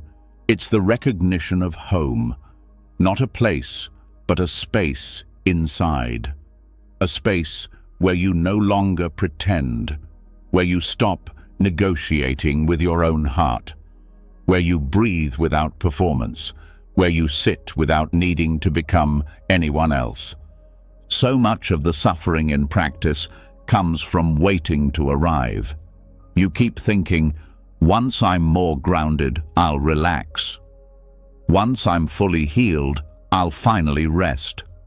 Once I feel totally worthy, I'll stop proving myself. But the truth is, none of those moments will ever come if you keep tying them to the future. You don't find peace through achievement. You find it through surrender. Surrender doesn't mean giving up. It means giving in to the now, to the breath, to the version of you who's already here, the one who doesn't need to be fixed to be whole, the one who doesn't need more time to be real, the one who only asks that you stay. That's the quiet message at the heart of all deep practice. Stay, not in perfection, not in mastery, just in presence. Stay with yourself when the mind says you're not enough. Stay with your breath when it wants to run. Stay with your heart when it aches without a reason. Stay long enough to hear what the silence is really saying, and what it says is this: you were never far. You just got caught in the idea that peace lives somewhere else.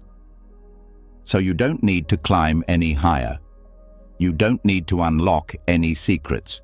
You don't need to be more enlightened than you were yesterday. You just need to come home. Come home to the version of you that doesn't need defending. Come home to the quiet awareness that doesn't speak in comparison. Come home to the presence that never left, even when you did.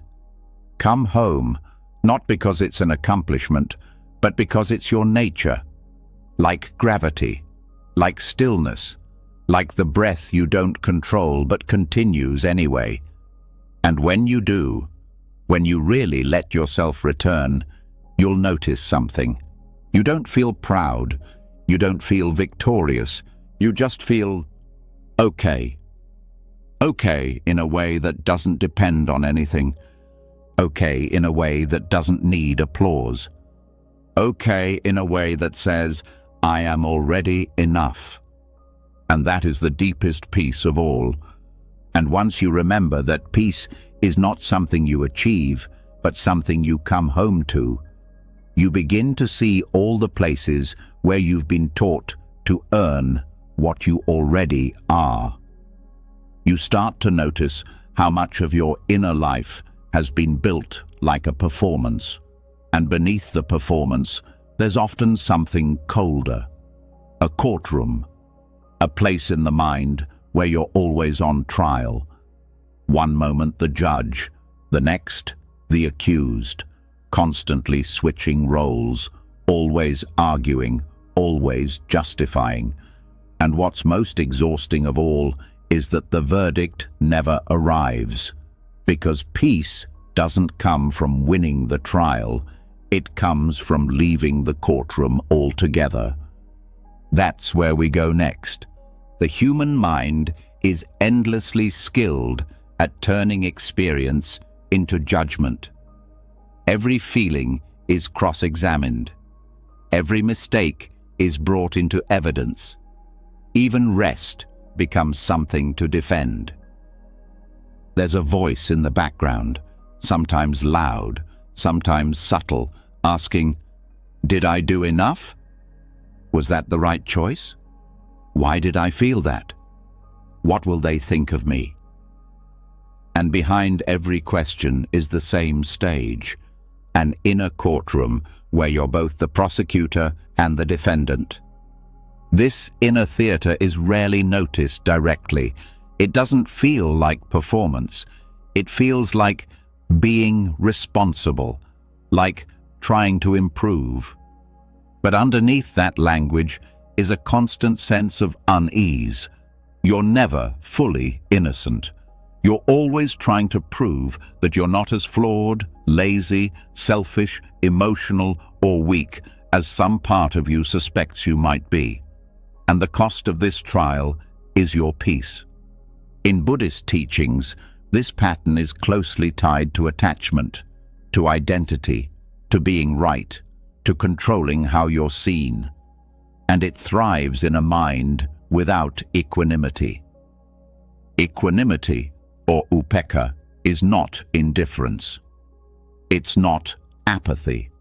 It's the quiet capacity to observe without clinging, to see clearly without turning every moment into a moral conclusion, to let life move without making it about your worth. In the inner courtroom, equanimity is the exit door.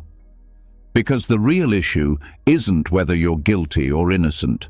The issue is that you're caught in the loop of always needing to decide, and each time you do, the trial resets. You judge yourself for being too harsh, then judge yourself for not holding enough standards, then question whether you're avoiding accountability, then feel shame for overthinking. Round and round it goes.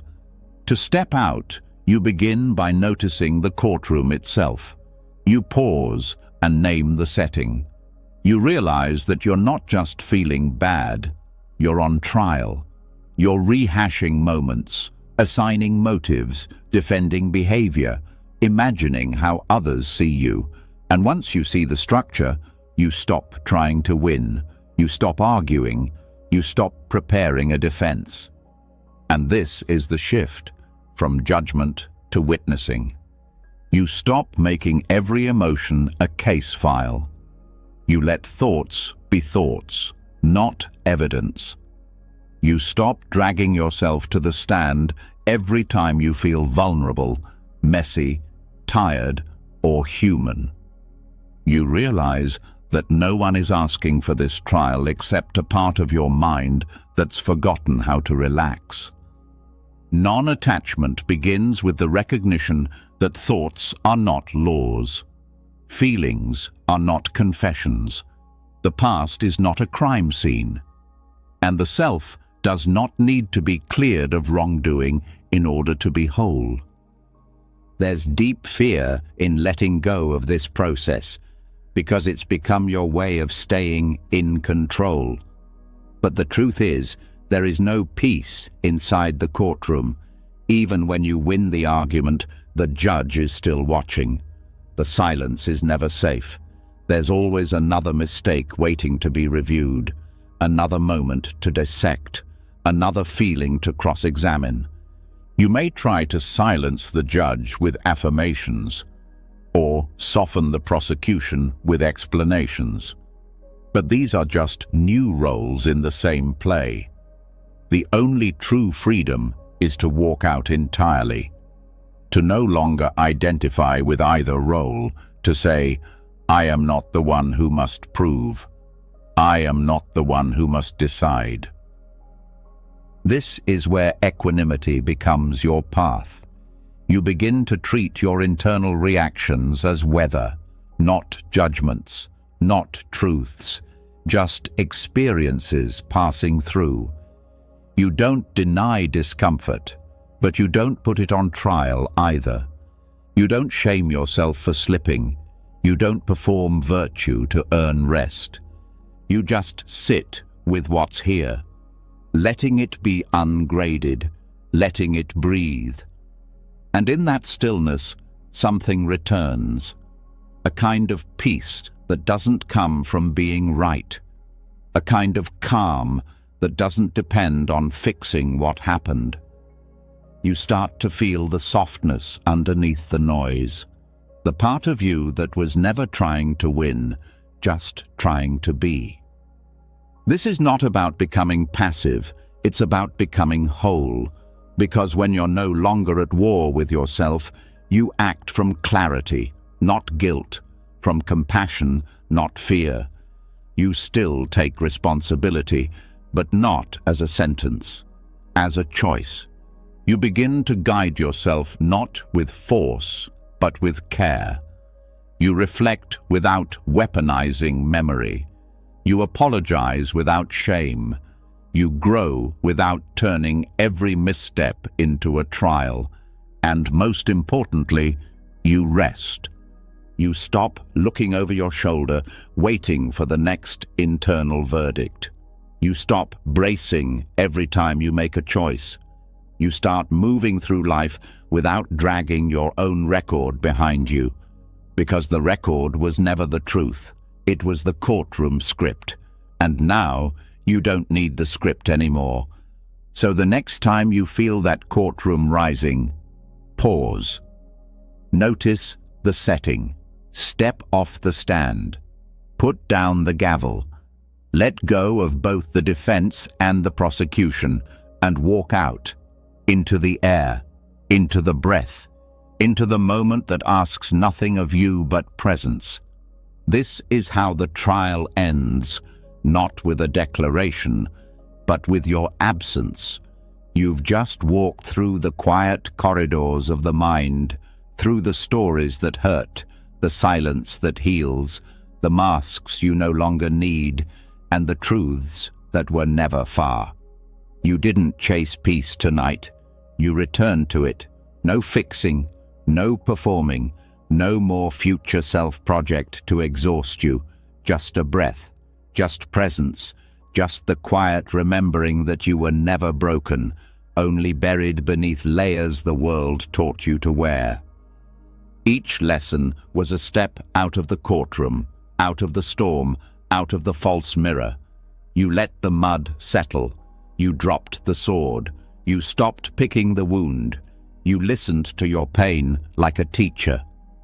You stopped becoming and started being. That's not a small thing. That's a homecoming. So as you drift into sleep, let the teachings stay with you, not as ideas, but as anchors.